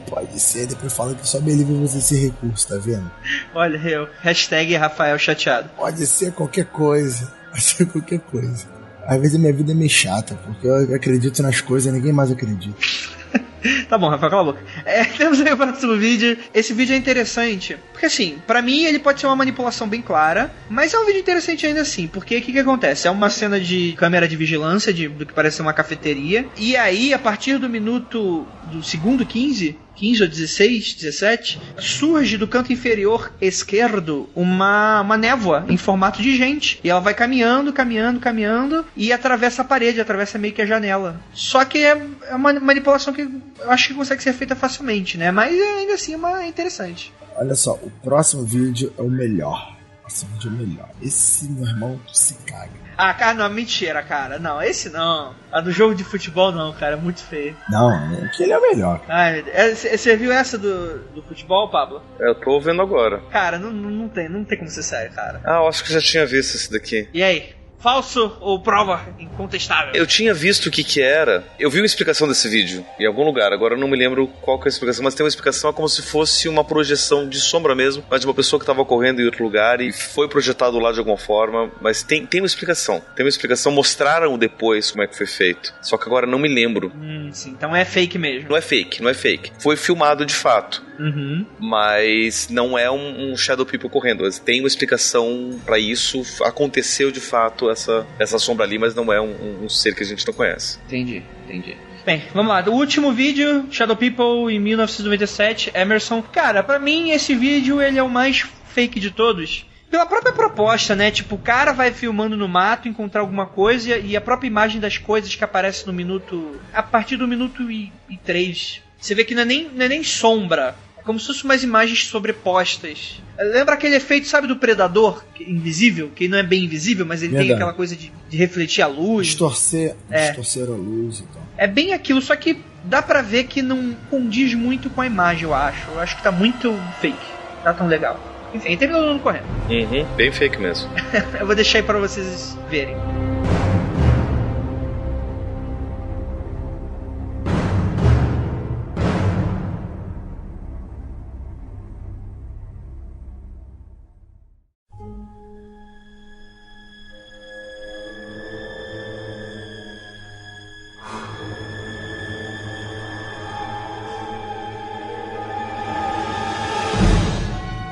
Bem, para finalizar, eu tenho aqui alguns relatos que a gente vou citar aqui bem rapidamente.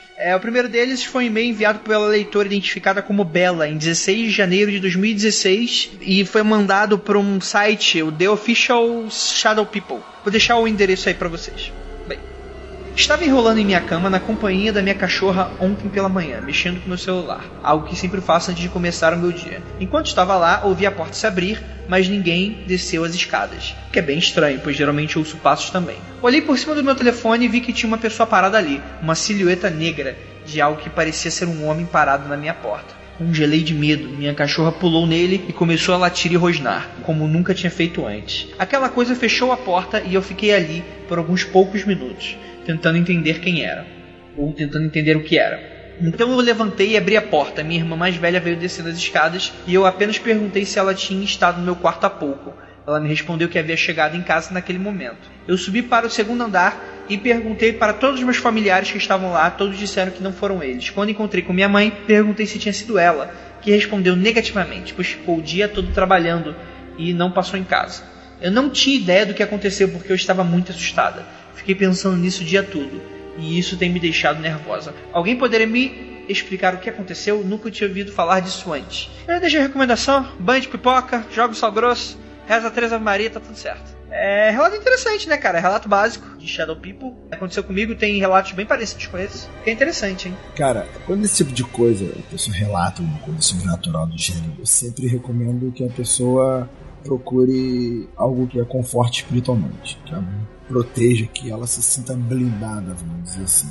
Porque não tem muito o que se fazer. Se for um efeito psicológico, você se agarra na fé e isso pode te proteger psicologicamente falando. Se isso for um efeito sobrenatural, da mesma forma a fé pode te proteger de ataques futuros. Se você não acredita em nada, meu caro, aí eu não sei. Se a pessoa for ateia e tá vendo esse tipo de coisa, eu acho que ela tem que largar o ateísmo ou procurar um hospital pra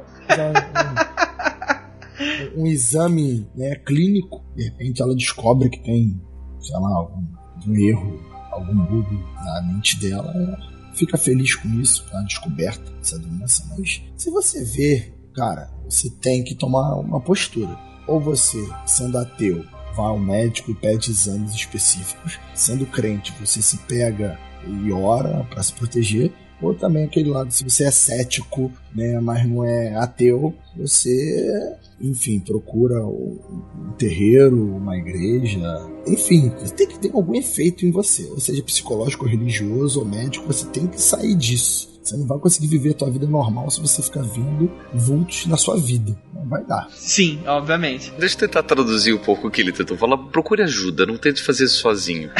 Se você acredita em alguma coisa, procure alguma coisa que você acredita. Se você não acredita, procure ajuda mesmo assim. Tem profissionais da área de saúde mental que podem te ajudar. Psicólogos, psiquiatras, médicos. De preferência psicólogos que podem te ajudar a entender tudo isso. Tá? Mas se você vê vultos, procure ajuda. Não deixe os vultos te consumirem assim. E de preferência, mesmo que você acredite em alguma coisa, procure um psicólogo. Sim. Porque se você está vendo vultos é porque não é só alguma coisa que você acredita, é uma coisa que... É porque você tá indo pro inferno, vão te arrastar pra lá. Não. Procure um psicólogo, vai por mim. Cara, eu acabei de me lembrar de uma coisa muito legal, cara. Aquele filme Espíritos com o Michael J. Fox. Não sei se vocês já viram esse filme. Esse filme é muito bom, cara. Ele tem os... Tipo, ele é meio comédia espiritualizada, sei lá, o que porra que ele é. É tipo, é um serial killer de espíritos. E quando tu vê, tipo, um espírito malucão lá, ceifador sinistro, que vai pro inferno depois no final. É um filme muito legal, cara, eu acho. Eu assisti quando era criança. Não sei se é legal mesmo hoje, mas eu lembro, minha memória dele é interessante, cara. É interessantíssimo. Bem, vamos lá. O segundo relato foi enviado por um leitor chamado Jensen, em 15 de fevereiro de 2016. Oi, meu nome é Jensen, tenho 23 anos e sou de Joanesburgo, África do Sul. Quando eu era mais novo, entre 11 e 12 anos, eu costumava ver lampejos de sombras que se moviam rapidamente pelas paredes da minha casa e desapareciam tão rapidamente quanto surgiam. Isso durou cerca de 1 ou 2 anos, sempre às 4 da manhã, e subitamente parou. Quando eu tinha 19 anos, eles começaram a me visitar novamente, mas eles não eram os mesmos corredores das paredes que eu encontrava anos atrás. Dessa vez, eles vinham quando eu estava dormindo e me acordavam. Eu ficava aterrorizada. Eu me sentia completamente paralisada e com dificuldade de respirar, sempre estava consciente do que acontecia. Aos pés da minha cama, eu vi uma silhueta escura, que parecia usar uma capa de chuva e um chapéu. Imediatamente, eu ouvia gritos de agonia, como se alguém estivesse pegando fogo, gritando até pôr seus pulmões para fora. Isso acontecia sempre 2 vezes por mês até 2015. Minha reação deveria ser rezar e dormir como qualquer outra pessoa na casa, mas eles sempre me visitavam quando eu estava sozinho. E mesmo rezando e tendo outras pessoas na casa, nem sempre isso os fazia parar. O que eles querem, o que deveria ficar preocupado, a cada encontro com eles sinto que estão mais fortes que antes. Olha aí, desesperador isso, hein? Bacana. Vamos lá. Terceiro relato, Casa da Vovó. Eu fiz faculdade no interior da Geórgia e às vezes eu e minha amiga visitávamos a avó dela. Ela morava numa casa enorme, mas só usava uns quartos cômodos. Aparentemente um casal vivia lá nos anos 50. A esposa, após descobrir que tinha câncer, se matou na sala de estar. É uma péssima reação pra quando tu descobre algo desse tipo, né, cara? Mas enfim. O marido fez o mesmo 3 meses depois no jardim. Antes da minha primeira visita, a avó da minha amiga me disse que a casa era assombrada e eu deveria tomar cuidado. Nós duas tínhamos certeza de que era o marido que estava rondando o lugar. Apenas quando estranhos visitam, ele se irrita e aparece. Da primeira vez que fui pra lá, eu senti o ar pesado e dificuldade de respirar. Quando fomos embora, não consegui deixar de ficar nervosa. No Natal passado, minha amiga ganhou uma câmera de presente e tirou algumas fotos. Quando ela estava editando as fotos, ela notou uma figura negra encapuzada no espelho atrás dela. Mas ela estava sozinha no momento da foto. No verão passado, nós passamos muito tempo lá porque a minha avó tinha sofrido um leve derrame. Então nós a visitamos e almoçamos com ela, às vezes ficando mais tempo e cuidando da casa quando a vovó ia fazer o cabelo. Quando o sol começava a se pôr, nós podíamos ver claramente uma figura escura parada no canto da sala e sentíamos o ar ficando pesado de novo. A gente sempre corria para a porta, pois ele claramente não nos queria ali. Interessante, cara, interessante essa. Isso aí tem mais narrativa. Curti. Gostei, achei bom. Uma história interessante, dá um filme bacana. Sim, com certeza, pô. Bem nessa pegada nova de filme de terror. Tu falou isso agora de revelar foto. Eu lembro que eu tive uma aluna ano passado, que quando ela descobriu que eu gravava podcast sobre mistério e tal, ela trouxe uma foto da família dela, que tinha justamente isso, tinha uma sombra atrás dela e do irmão. E ela falou, Rafael, não tinha nada lá, era só eu e meu irmão. E tinha essa... Sério, era... Agora eu não lembro exatamente os detalhes da foto, mas se eu não me engano era metade de um rosto aparecendo quando eu estivesse saindo atrás do armário, de trás da porta, sabe? O armário ficava perto da porta. Enfim, como eu estivesse espiando um olho, um nariz, metade da boca, enfim. Era bem escroto, vamos dizer assim. Nossa senhora. Eu falei pra ela que se fosse ela, ia embora daquela casa. Deve ser boa coisa. Eu acho que o ramo imobiliário não tá muito fácil pra pessoa sair de casa de fantasma, cara. Eu acho que o aluguel com fantasma tá mais em conta, cara. Tá bem mais barato. Tá bem mais barato o caso com fantasma. Fantasma paga metade do aluguel. Exatamente, cara. É melhor ficar com fantasma do que tu pagar R$2.000 a mais, né, cara? Depende do lugar, cara. Tá complicado. Né? Tem que ter contrato, cara. Tem que ter contrato, de boa. Qualquer coisa, se você não incomoda um, o outro não te incomoda, tá tudo certo, cara. Tá tudo certo. Ah, deixa com ar pisado. Ah, beleza, cara. Para de fumar que tá tudo certo. Tá? Vamos lá, o próximo relato é O Homem de Preto. Eu vi um Shadow People específico durante minha adolescência. Eu o chamava de Homem de Preto. Eu costumava vê-lo do canto de olho, dava pra ver pela silhueta que ele usava um sobretudo. E era sempre a mesma pessoa. A imagem meio que piscava e eu nunca o via como ameaça. Contei para um amigo sobre ele, mas era cético e não se interessou.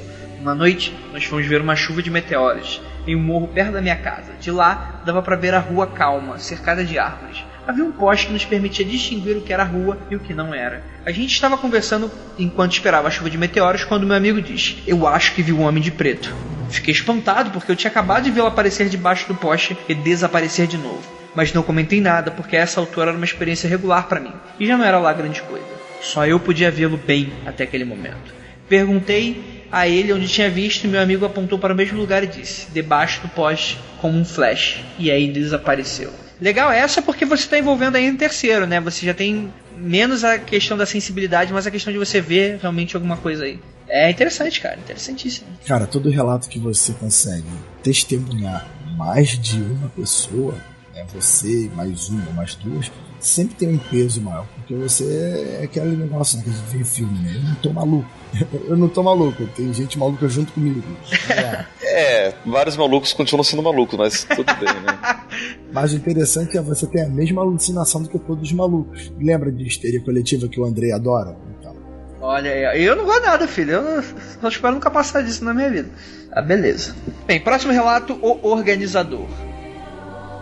Aconteceu quando meu irmão mais velho tinha 3 anos. Minha mãe já contou essa história inúmeras vezes. Meu irmão estava deitado na cama dos meus pais, enquanto meu pai via TV ao lado dele. Estava de noite e minha mãe estava se arrumando para dormir. Ela se vira e vê um Shadow Person parado do lado de fora da janela de vidro, alto e escuro como a noite, com olhos vermelhos brilhantes. Mamãe gritou de medo e se jogou na cama. Foi quando meu irmão disse: tudo bem, mãe, é só o organizador. Ele me ajuda a arrumar meus bonequinhos do exército. Caraca, hein? Esse aí é o capiroto, mas eu duvido que uma criança de 3 anos cite organizador com uma palavra, uma frase tão complexa como essa, mas beleza. Achei engraçado que tu falando isso que parecia que o organizador que é possuído a criança, né? Mãe, é o organizador.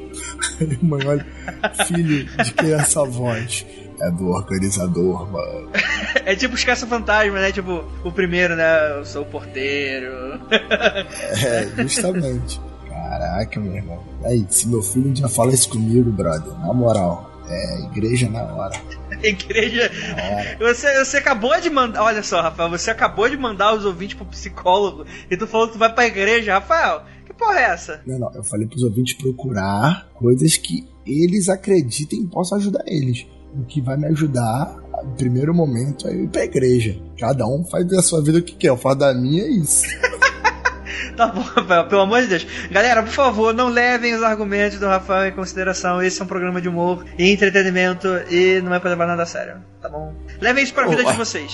Ué, gente, eu falei bem claro. Você faz o que tu quiser. Vamos lá. Olha que interessante, para a ciência, segundo alguns estudos sobre metanfetamina, isso é algo interessante, uma curiosidade. Os efeitos, né, dessa droga sugerem uma ligação entre o aparecimento de Shadow People durante o período em que a substância está presente no organismo, né, que é um potente estimulante que afeta dramaticamente o sistema nervoso central. E uma das principais características bastante comentadas pelo usuário é a longa duração de seus efeitos. Uma única dose pode levar o indivíduo a ficar em estado de alerta e intensa agitação por 48 a 72 horas seguidas. E o psiquiatra forense Jack Potts, caraca, que nome, cara, Jack Potts, tá bom, sugere que o uso de metanfetamina adiciona um componente de conspiração às alucinações da privação do sono. Um sujeito entrevistado disse que não se vê cães sombra ou pássaros sombra ou carros sombra, se vê pessoas sombra ficando nas portas te perseguindo, vindo contra você no passeio. Cara, isso é interessante porque vou lembrar de duas coisas aqui. Primeiro, tem o Mr. Robot, que é uma série, galera, vocês precisam ver. Vejam, não tem nada a ver com a temática do Mundo Freak, é sobre hacker ativismo e mega corporações malignas. Abaixo, Corporação Evil. Cara, que o protagonista, ele é meio zoadinho da cabeça, né? Então, ele tem um pouquinho daquela coisa da conspiração e tal, que ele sempre vê pessoas cochichando, pessoas perseguindo ele, pessoas observando.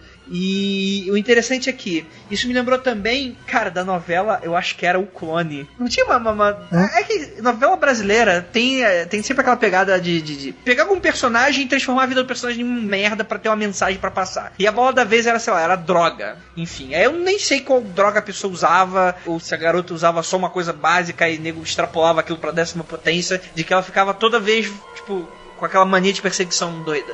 Eu lembro vagamente disso, inclusive.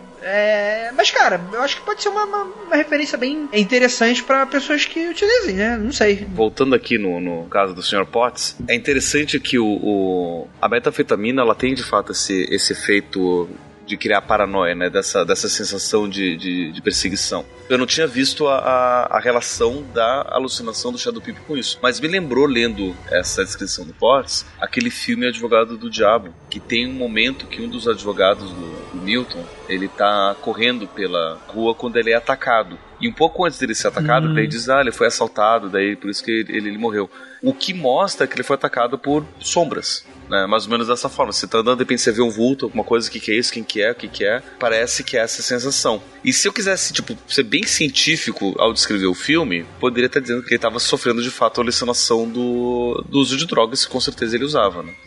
É bem comum, de fato, você ter esse tipo de alucinação associada ao uso de drogas. Olha só, Andrei, sobre o uso de drogas, eu não lembro se é metanfetamina ou LSD, que eu acho que é metanfetamina, enfim, não entendo de droga, eu utilizo por isso que possa parecer, mas se não me engano, também tem umas teorias que, fugindo um pouco do tema do programa, que dizem que algumas drogas, elas te causam esses efeitos de perseguição, de tu ver coisas que não existem, porque elas abrem sua mente para enxergar coisas que realmente estão além do mundo físico. Mas se tu fala que o cara usa drogas, ela começa a ver pessoas que não estão ali, ver sombras, algumas pessoas podem dizer que é porque a partir daí você está conseguindo ver a outra dimensão, as pessoas passando nessas dimensões paralelas pela gente. As teorias podem ir para esse caminho também.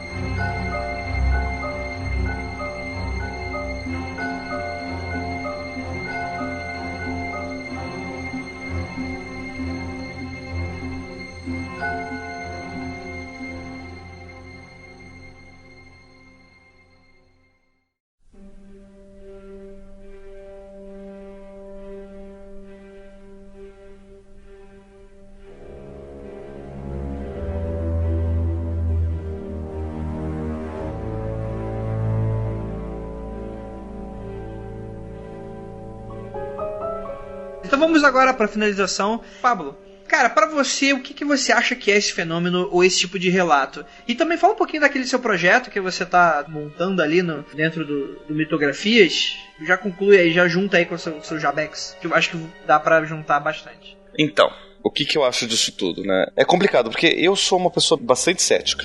E eu costumo questionar de tudo. E uma das principais coisas que eu questiono são as evidências, né? Porque pra mim a coisa ela só vai fazer sentido se ela tiver uma evidência que corrobore. E pra mim o pior tipo de evidência são os relatos. Relato e nada é a mesma coisa pra mim. Então, os Shadow Peoples, eles são muito mais baseados em cima de relatos do que, de fato, em outras evidências. Até mesmo porque as evidências fotográficas, elas não são bem evidências, porque depende muito do ângulo, depende de um monte de coisa. Não é que, tipo, eu estou vendo o Shadow People, deixa eu tirar uma foto desse ser, né, ou desses seres. Não, geralmente a gente tira uma foto e aí, quando a gente revela, quando a gente vai ver, tá lá. Né? Ou seja, pode muito bem ser pareidolia, pode ser uma mancha na lente, pode ser qualquer coisa, né, que não aquilo. Só pra levar em conta também, pra complementar o que o Pablo tá falando, dessa questão do relato, né, é que pra nível científico, como o próprio relato que eu falei, cara, eu não acho que o meu relato, se eu falasse pro Pablo, o Pablo teria obrigação de levar a sério aquilo que eu vi, porque eu poderia ter visto exatamente qualquer coisa, e é isso que eu abri, então é nesse nível. Não pra deixar, tipo, quer dizer que o meu relato então não é importante, Pablo, tipo, pra pessoa não ficar nessa. Depende, assim, cientificamente, se a gente vai ver, tipo, viu um disco voador, beleza, legal, você viu um disco voador, ou você não viu um disco voador, o peso é o mesmo pro relato. Né? Você tem uma pessoa, nossa, eu juro que eu vi um disco voador, a pessoa, eu juro que eu não vi o disco voador. Os dois, se viram ou se não viram, não quer dizer absolutamente nada sobre o disco voador, né? Se tava lá ou se não tava lá, não importa, né? O relato individualmente para a existência ou não daquilo. Agora, psicologicamente, eu como psicólogo clínico, se chegar o meu paciente e falar, eu vi um disco voador, eu vou levar aquilo em consideração enquanto relato pessoal, né? E o que está significando para aquela pessoa, o que ele está vivendo. Eu vou levar tão a sério quanto eu levo a sério um sonho que o paciente está relatando. E eu vou interpretar com a mesma seriedade. Então aí é um outro caminho. Mas assim, os relatos de Shadow People pra mim são relatos mesmo. Mas, aproveitando, né, o jabá, tem um projeto que eu tô começando lá no Mitografias que chama de Horrores Urbanos, Os Devoradores de Alma. Horrores Urbanos, na verdade, é uma série muito maior que eu quero fazer lá, que eu quero tratar mais ou menos de uma série de podcast storytelling de horror mesmo, onde eu trato de lendas urbanas que tem a ver com horror. E a primeira série desse programa, estou chamando de Os Devoradores de Alma, que são um tipo específico de criatura que eu estou inventando, tá? Não encontrei em nenhum outro lugar, que são seres sem rosto, como os Slenderman, como os Shadow People, como vários outros que eu vou contar, né, que eu fiz uma pesquisa juntando vários relatos e referências de seres sem rosto. E um dos primeiros episódios que eu trato são justamente das sombras. E ali eu falo um pouco das minhas hipóteses a respeito disso. E daí eu misturo um pouco de literatura, eu misturo um pouco de relatos mesmo, eu misturo um pouco de olhar psicológico e científico em cima disso, dentro sempre de um clima narrativo de horror, para tentar envolver a pessoa um pouco nesse outro clima. Então, dentro dessa perspectiva, né, já estragando um pouco esse episódio que eu falo sobre as sombras, eu trato como um fenômeno psicológico mesmo, como uma projeção pessoal no mundo de algo interno, íntimo, profundo, sombrio, que a pessoa não quer saber e que de fato ela vê materializada fora. Agora, o fato dela ver fora não quer dizer que está lá fora mesmo, né? Eu ver alguma coisa não quer dizer que está lá, mas eu ver alguma coisa vai me afetar diretamente, estando ela lá fora ou não. É isso que a gente tem que começar a perceber. Então, por mais que a pessoa sombra não exista de fato, o horror é real. A sensação, o medo que a pessoa vive é real e isso sim tem que ser levado a sério. Isso é interessantíssimo, né, cara? Principalmente porque se a mente consegue afetar a gente de tal maneira, quer dizer, pode não ser real a nível, né, extrafísico, mas é real a nível de percepção, né, cara? Isso é interessantíssimo. E o Harry Potter tem uma fala bem interessante, né? Quando o Harry Potter fala com o Dumbledore, ela pergunta, mas isso daqui é real? Ou tá acontecendo na minha mente? Daí o Dumbledore fala, claro que tá acontecendo na sua mente, mas por que isso não quer dizer que não é real? E eu parto dessa premissa. Só porque está acontecendo na sua mente não quer dizer que é real. Na verdade, é muito mais real se de fato está acontecendo com você. E muita coisa acontece lá fora e a gente não percebe, a gente não vê e a gente passa absorto por aí e não tem nenhuma realidade pra gente. E tem muita coisa que não está acontecendo lá fora, que acontece aqui dentro, na nossa mente, e que é muito mais real, muito mais apavorante, muito mais aterrorizante. E a gente tem que levar muito mais a sério. O Pablo, esse lance de acontecer só na nossa mente e tal, o Matrix também dá uma pincelada nisso aí, uma pincelada bem pontual sobre acontece na sua mente, é real, sabe? E é real, exatamente. Tem diferença. Sua mente faz acreditar, pra você é isso aí. Uhum. Então eu parto dessa premissa. Na verdade, assim, como o Shadow People, por definição, são coisas que a gente não tem como ter evidência, né? Porque uma sombra não deixa evidência, a não ser que consiga fazer eu consigo aqui imaginar uma forma de fazer uma armadilha pro Shadow Person. Que é assim, a gente pegar um filme fotográfico que vai ficar impresso só com a luz, com a sombra não vai ficar impresso nada. Se passar ali o Shadow Person na hora de você jogar luz, obviamente a silhueta desse Shadow Person vai ficar lá impresso, porque não vai ter passado sombra, porque de certa forma a sombra do Shadow Person não vai deixar passar essa luz. Mas o problema é você conseguir capturar uma sombra dessas, né?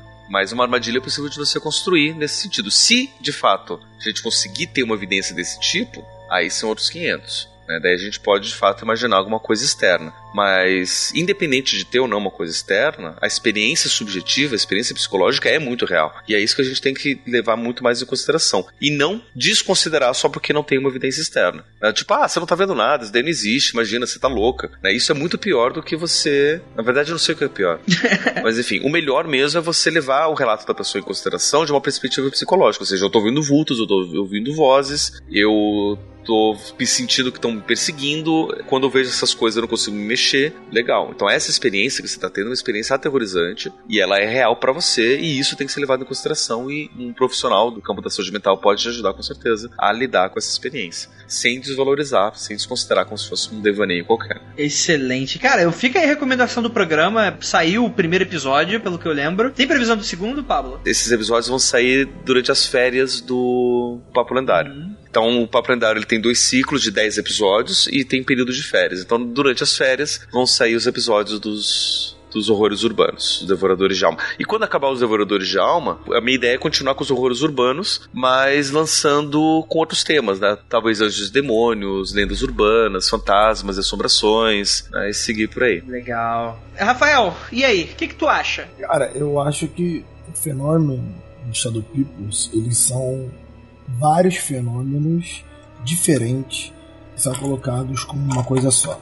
Vai ter relatos aí de pessoas que têm problema neurológico, vão ter pessoas que têm paralisia do sono, vão ter pessoas que estão sendo, sei lá, assediadas, vamos dizer assim, por demônios. Vai ter relatos misturados com ufologia, pessoas que estão sendo abduzidas, e vão ter pessoas que vão estar realmente, entre aspas, vendo sombras, efetivamente, vultos desses mais variados tipos de chapéu, de capa, de olho vermelho, por aí vai. Então acho que todos os relatos de Shadow People sempre tem um mix de várias coisas diferentes. Eu não creio que fantasmas entram nesse mix, porque geralmente fantasmas estão mais sobre uma névoa, alguma coisa um pouco mais clara, não algo escuro tão sólido como é a descrição de Shadow People, né? Mas eu acho que isso são fenômenos que misturam uma série de relatos, desde doenças até demônios, efetivamente. Eu acho que é uma grande mistura. Porque, por exemplo, teve um episódio que aconteceu comigo, acho que a gente gravou com o Kelly, não lembro realmente com quem, que o ouvinte, ele descreve que ele vê, né, o Exu da capa preta. Até foi um episódio que ele fala que é um demônio, né? Aí a gente vai falar que não é, tal, cultural, aquela coisa toda. Mas para uma descrição, dependendo de quem fale, vai dizer que é um Shadow People, sabe? Você vê o Exu da capa preta, se você conhece um dono candomblé, tu vai reconhecer que é o Exu da capa preta. Se você não conhece, pode botar na conta do demônio, pode botar na conta do Shadow People, uma série de coisas. Eu acho que é uma série de relatos. Creio que o Shadow People em si é algo entre outra dimensão, e inclusive tem uma teoria que eu gosto, que são viajantes do tempo, pessoas no futuro estudando o passado, observando o passado, e alguma coisa deles se derrama no nosso presente e acaba tendo efeitos negativos sobre o corpo e tudo mais. Então é uma série de coisas. Eu acredito em coisas diferentes sobre a mesma coisa.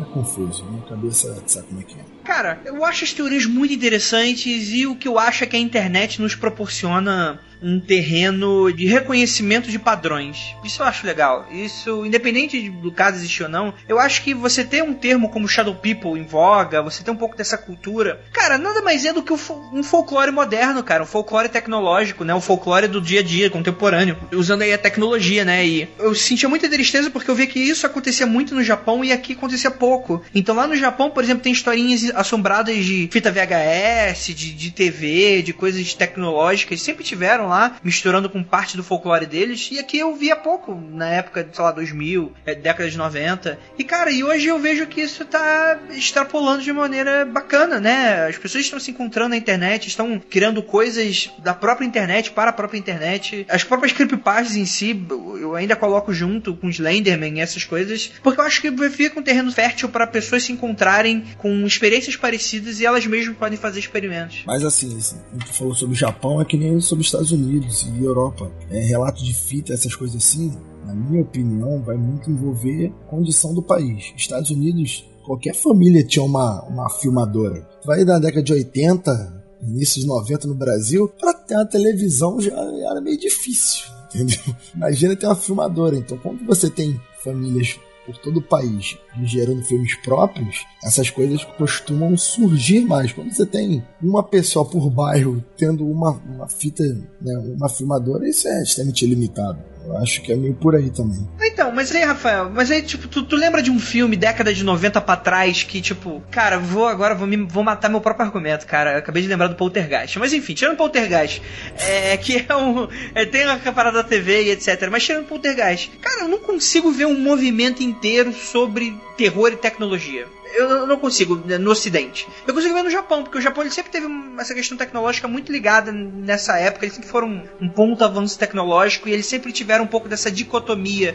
folclórica com tecnologia high-tech e terror. É que depende muito da tecnologia que você está falando, porque se a gente considerar, por exemplo, que a bomba nuclear é uma tecnologia, que o medo da bomba nuclear vai fazer com que a gente tenha, por exemplo, histórias de terror dos zumbis que são criados por conta de radiação nuclear. Você vai considerar que as invasões alienígenas também tem a ver com essa questão tecnológica da ida para o espaço, da corrida espacial. Tem um filme da década de 70, inclusive, que fala um pouco sobre isso, agora não me lembro o nome. A Angélica Hellish do podcast, ela me lembrou desse filme. Eu tô pra assistir ele, que fala um pouco sobre como que existe, se eu não me engano, são alienígenas mesmo, que estão tentando invadir a Terra, e eles estão passando mensagens subliminares através da mídia. Esse filme, se eu não me engano, é da década de 70, é um filme bem aterrorizante, porque esse cara descobre uns óculos especiais que consegue ver através das mensagens e ver de fato qual que é a cara desses seres, qual que é a mensagem real. É bem aterrorizante mesmo. Eu lembro disso, cara. Sim. Tem esses, mas assim, a questão de bomba, etc. Eu falo mais coisas do cotidiano mesmo, do dia a dia, né? E ainda assim, mesmo nessa época de zumbis, etc., você tinha muito essa coisa de você usar uma tecnologia apenas como uma justificativa e não como meio do horror, né? Eles podiam até representar, né, sei lá, por exemplo, o Hulk, né? Tem muito aquela coisa do monstro. Mas aí, André, é porque hoje a gente vive cotidianamente com tecnologias que naquela época não existiam. Sim. Então a gente tem que levar isso em consideração também. Sim. É que eu vejo esse movimento no Japão começou bem antes da gente. É uma percepção que eu tenho. Pode estar errada. Até mesmo a questão do Poltergeist é um elemento interessante, mas eu vejo o Poltergeist como uma grande exceção à regra. Mas enfim, fica aí os ouvintes para darem a sua opinião. Mas cara, eu gosto disso. Eu gosto das pessoas envolvendo site, envolvendo relatos. E mesmo que sejam relatos aqueles que você não dá muita veracidade, mas ainda assim eu acho um movimento interessante, cara. Eu acho que isso é a maior força de coisas como Shadow People. E eu acho que a gente questionar às vezes a veracidade, a gente acaba matando um pouco desse movimento. Coisa que infelizmente acontece. Mas eu gosto, não acredito que aconteça na vida real. Se for, pode ser, enfim, aí vai dependendo da sua religião, você pode misturar com o que for. Mas eu acho interessante. Então é isso. A gente vai finalizando aqui esse episódio. Espero que todos vocês tenham gostado. Então vamos lá para o Contatos Imediatos, que a gente tá 2 programas sem gravar. Meu Deus do céu. E até o próximo episódio. Até. Tchau.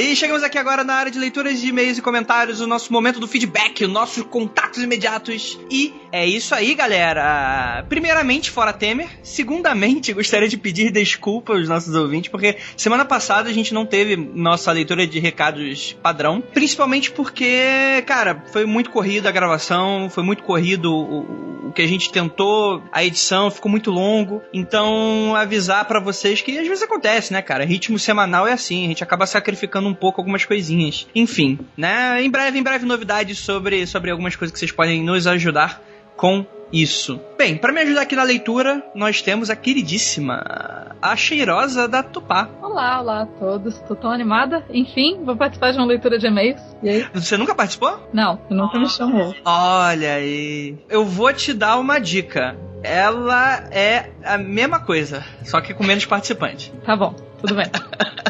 Então não fique frustrada. Bem, vamos lá. A gente vai ler aqui os comentários do episódio número 104, que foi a noite oficial dos OVNIs, e o 105 Monstros Marinhos, que foi o de semana passada. Tá bom, galera? Então é isso. Primeiramente, agradecer muitíssimo a todo o feedback que vocês estão mandando. A gente vai começar aqui com um comentário do Bugu. Ele fala o seguinte: sobre a noite oficial dos OVNIs, difícil de acreditar que tenha sido um fenômeno atmosférico apenas. Qual fenômeno voa em formação, apresenta comportamento inteligente, desvia e persegue aviões em voo e ainda aparece no radar? Faltou também a hipótese de um cometa meteoro asteroide. Eu não sei o termo técnico exato, ter causado as luzes, o que explicaria por que as luzes foram registradas no radar. Só não cola porque os próprios documentos oficiais do Exército relatam que as luzes andavam em formação, perseguiam e desviavam das caças e também subiam. Que eu saiba, pedaços de meteoro simplesmente caem sem desviar muito a rota. É o que eles dizem, né? Mas a gente não pode confiar muito em meteoro, né? Porque afinal eles só querem destruição. Vai que ele tá perseguindo o avião, você nunca sabe. Exatamente.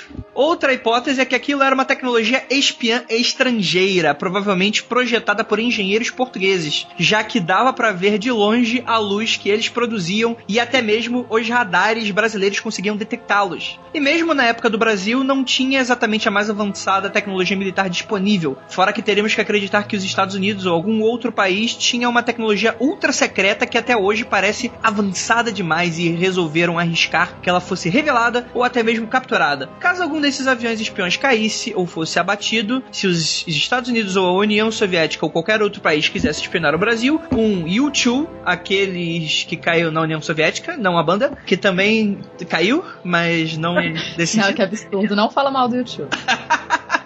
ou equivalente seria mais do que suficiente e bem discreto. Para mim, pelo que pesquisei até agora, não existem explicações satisfatórias além da noite oficial de OVNIs ter sido causada por atividade alienígena inteligente. Que nem o Sherlock disse, descarte o impossível e o que sobrar, por mais improvável que seja, é a verdade. Ou algo assim. Cara, Bugu, excelente comentário, inclusive uma crítica que alguns dos ouvintes fizeram, porque a gente dedicou tanto tempo para explicar todo o fenômeno, né, dessas atividades, dos famosos, né, dessas noites, enfim, desses aglomerados de OVNIs através da história, que talvez a gente não tenha dado um foco suficiente apenas para a noite oficial dos OVNIs do Brasil e faltado algumas informações. O que eu, claro, considero a crítica, também não falo que não vai acontecer da gente falar do noite oficial novamente, fazer um episódio específico daqui a alguns episódios, obviamente não tão próximo desse, né, mas eu não descarto essa possibilidade não, e claro, aceitamos aqui as críticas sim. E Bugu, cara, excelente, né, cara, porque assim, eu tava bem cético, mas ouvintes,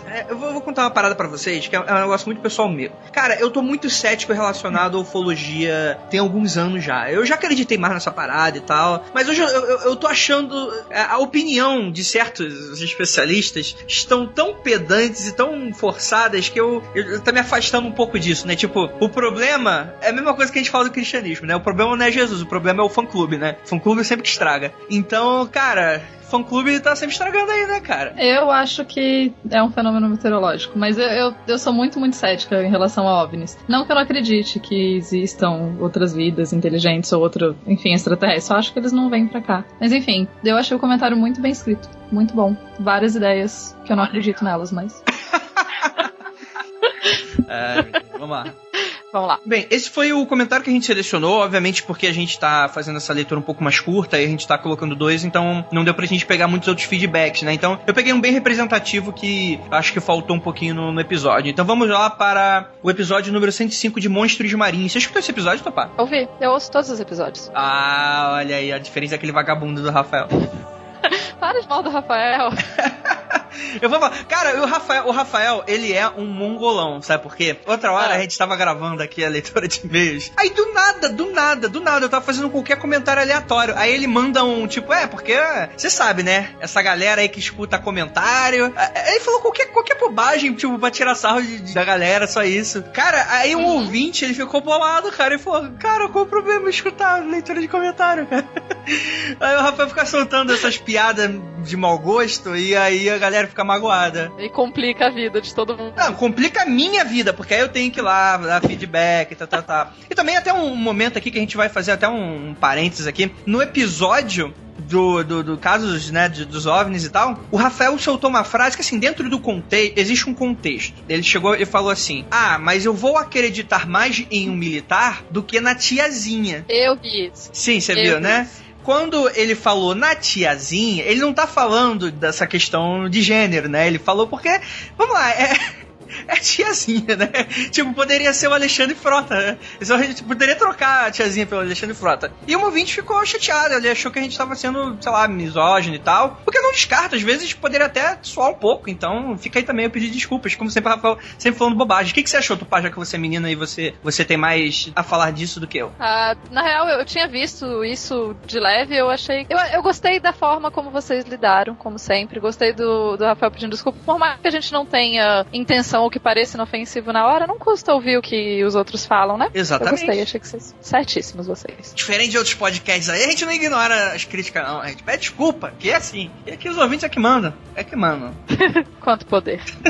Vamos lá, Monstros Marinhos. Leia, Tupá. Renato de Vasconcelos Souza, de Diadema. Olá, adoro e estudo amadoramente monstros que aparecem durante a antiguidade até o período dos descobrimentos, principalmente os marinhos. Vocês estão de parabéns, novamente, por fazer esse programa. Se bobear, é o primeiro programa sobre o assunto na internet. E é super legal. Algumas correções e curiosidades. O mito do Kraken, originalmente, o monstro era um caranguejo. Séculos depois, tornaram um cefalópode gigante. E não se sabe o motivo da mudança.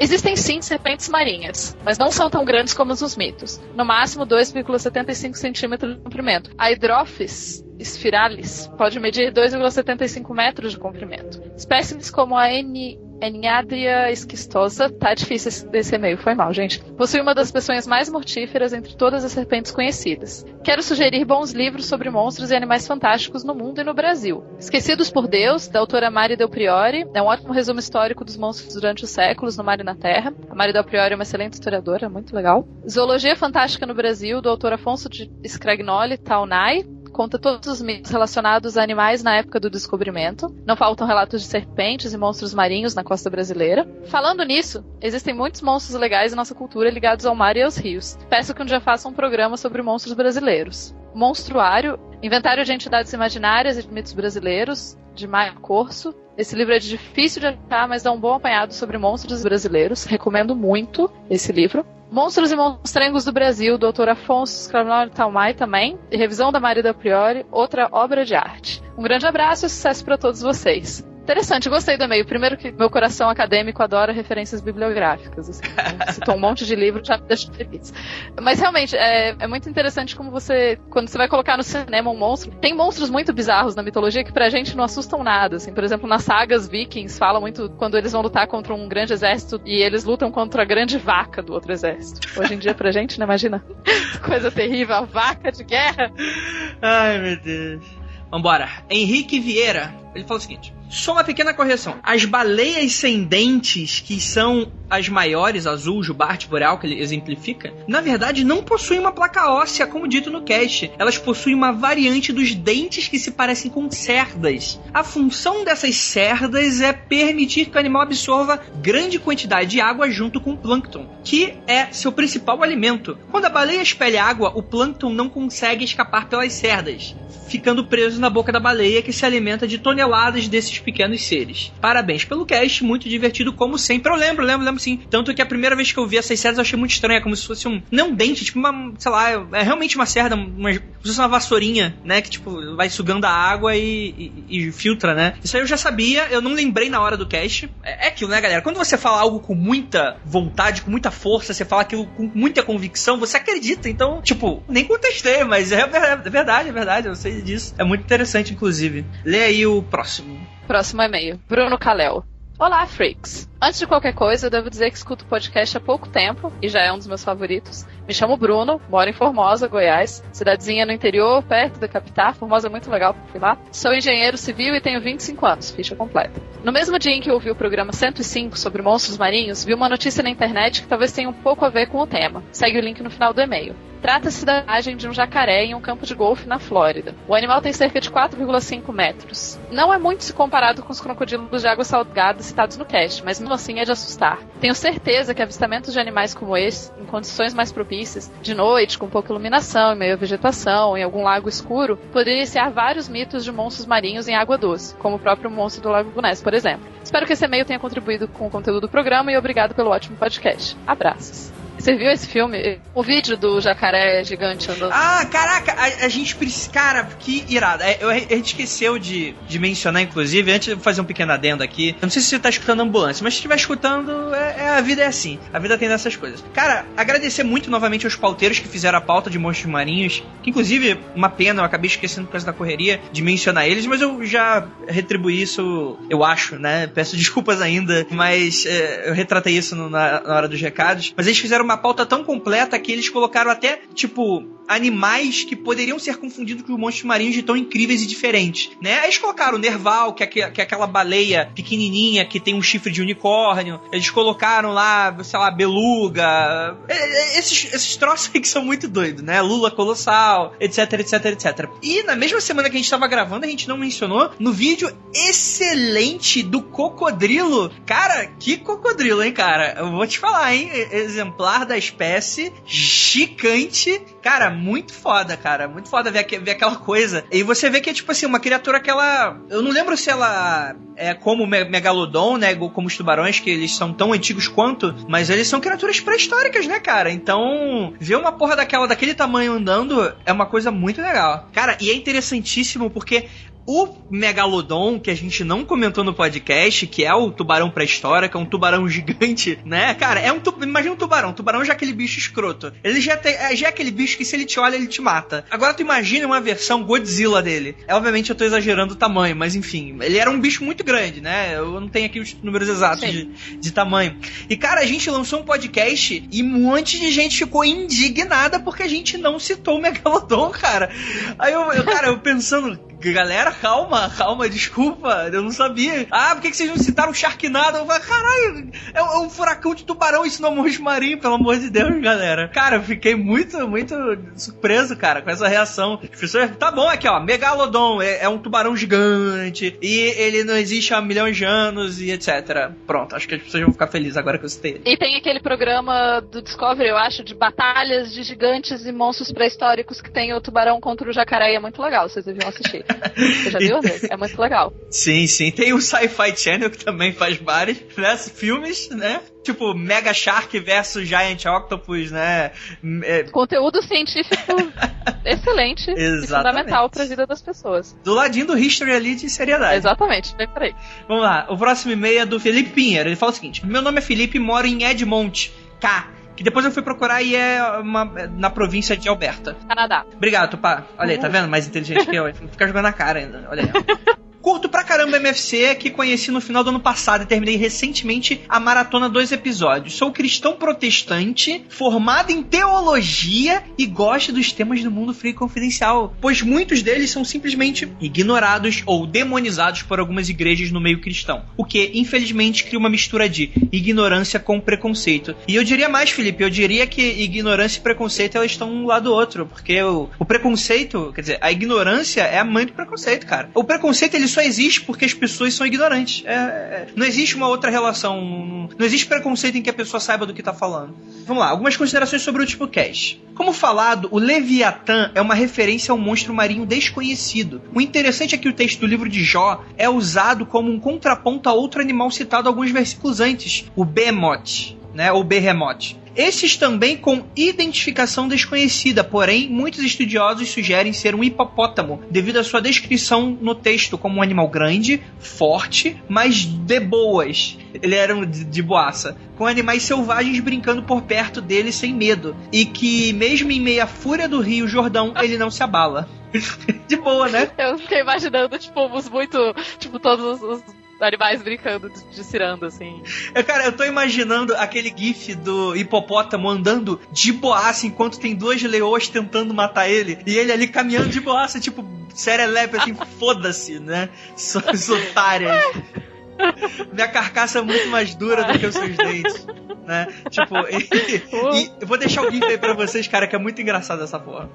Ao contrário deste, Leviatã seria um animal feroz, de fúria incontrolável, com um couro denso e que não se pode atravessar com lança, nem mesmo em sua cabeça. E como diz o verso 9, esperar vencê-lo é ilusão, apenas vê-lo já é assustador. É interessante isso, porque eu acabei de lembrar que ele menciona que o hipopótamo como um ser tranquilo. Cara, eu acabei de lembrar que o hipopótamo é o ser que mais mata na África, então ele é aquele tranquilo peronomútil, né? As pessoas têm muito costume de confundir ele com um animal tranquilão que fica lá de boa boiando e tal, mas ele é um animal muito territorialista. Então é muito comum morte na África de que você tá atravessando o rio ou de canoazinha. Se você entrou no território dele, ele vem por debaixo e te mata, cara. É assim, é um bicho do capeta mesmo. E, estatisticamente, em números absolutos, o hipopótamo é o que mais mata, assim, lá no continente africano, pelo que eu lembro. Ele é um dos bichos mais perigosos que tem por aí. A gente acha ele com essa cara de foficho, mas ele é perigosíssimo. Pois é, cara.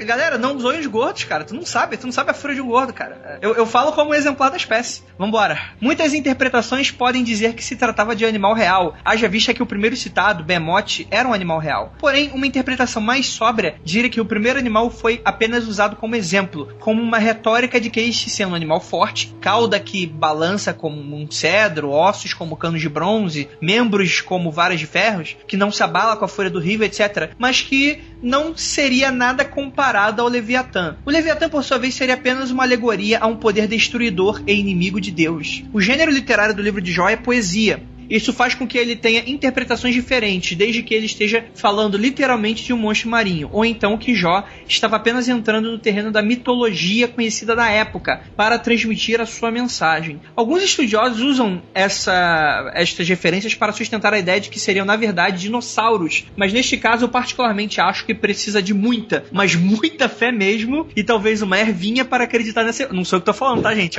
É o teólogo cristão aqui, tá? Não sou eu, não. Uma dúvida. O Lucas comentou que o Bahamut está na Bíblia, que Jesus teria citado. Tens como dar alguma referência? Fiquei curioso. Cara, ele não tá aqui, eu não lembro, não sei.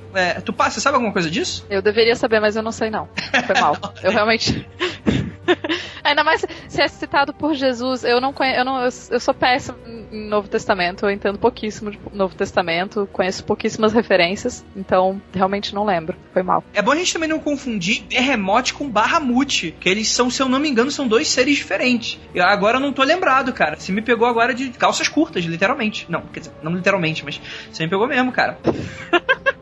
E cara, eu acho interessante essa coisa que o Felipe Pinheiro, eu queria dar dois adendos. Primeiramente que, cara, como o próprio Felipe falou, ele fez uma crítica aos... Vambora, né? Ele não colocou aqui muito claro, mas essa questão do criacionismo, essa coisa muito mais texto ser real do que poético, né? E como o Felipe falou, ele é teólogo, ele é cristão, etc. E vez ou outra a gente fala isso, e eu sei que algumas pessoas, alguns cristãos não gostam quando a gente fala isso, porque, enfim, é fé das pessoas, as pessoas ficam chateadas, e, enfim, né? Mas o teólogo tá falando aqui, então acho que isso abre margem, se a gente falar respeitosamente, obviamente sabendo do que tá falando, a gente abra caminho pra gente fazer podcast um dia sobre isso. Queria também escutar a opinião de vocês sobre isso. Começar a falar um pouquinho sobre a questão, algumas questões inclusive até polêmicas, aproveitar também que a Tupá tá aqui, ela vai participar de todos esses podcasts, falar um pouquinho sobre esse pré-cristianismo e tal, falar sobre a mitologia hebraico-cristã, que eu acho bem interessante. O segundo, e aí eu já deixo a Tupá falar, e por favor, não estou sendo nome misógino, que não tô deixando ela falar, mas é só pra completar meu pensamento, é que... Eu tô sendo boazinha e deixando ele falar, vai. Exatamente, calma, larga esse quadro.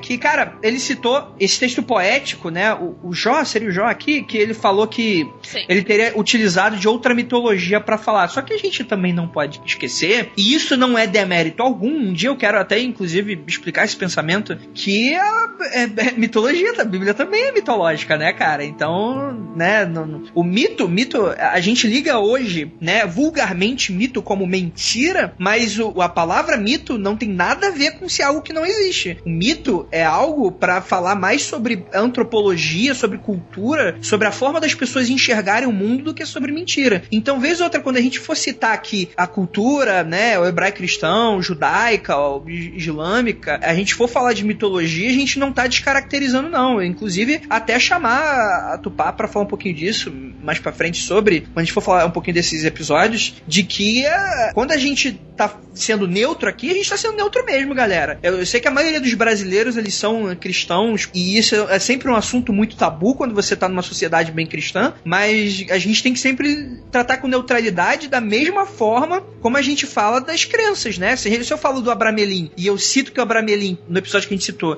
que muito provavelmente o Abramelin, o que tá escrito lá, não é literal, não aconteceu de fato, mas aquilo é uma representação pra uma história, pra algo a ser passado, não é porque a gente vai falar isso da Bíblia mais pra frente que as pessoas têm que ficar chateadas, né? Mas enfim, Tupá, o que você tem a dizer sobre isso? A Tata quente da tua mão agora.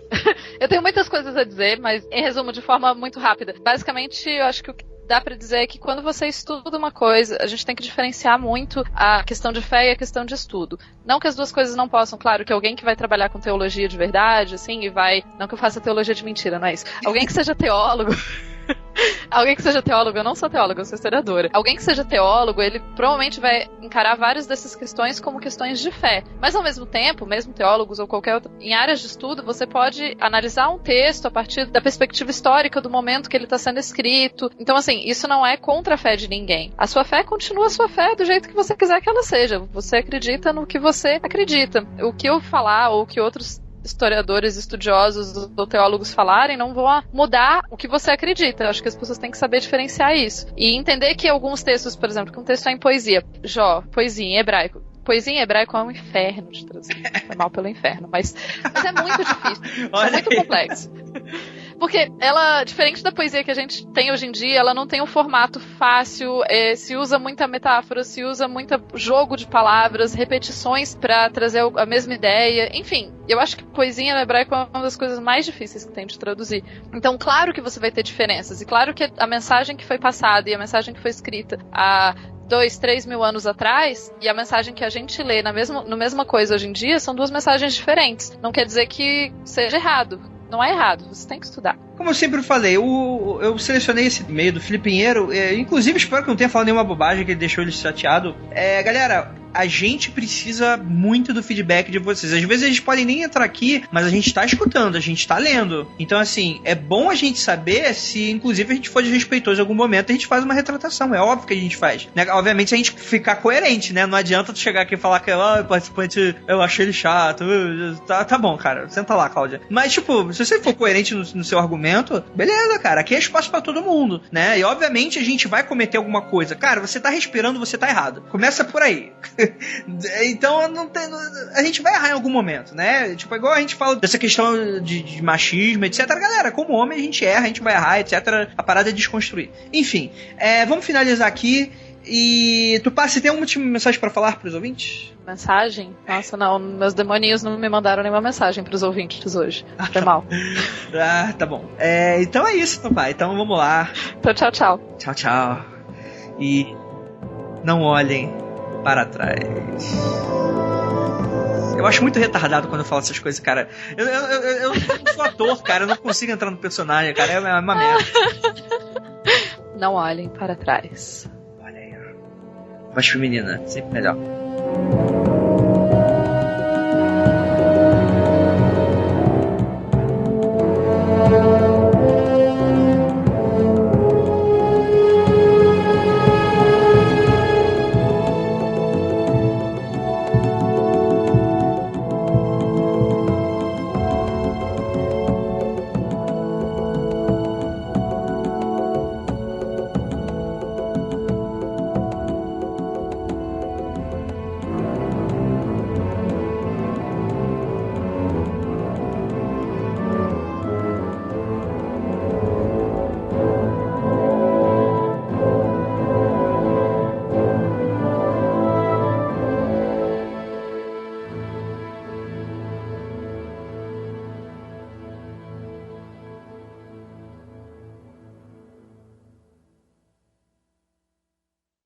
Deixa eu só garantir, então. Rafael, você acredita em Shadow People? O André tem que perguntar antes porque ele nunca sabe. Não, eu sei, eu sei com 99%, só que desde o podcast de Varginha, eu tô esperando qualquer facada nas costas suas, em qualquer momento, de novo. Não, dessa vez eu acho que tem alguma coisa rolando, assim.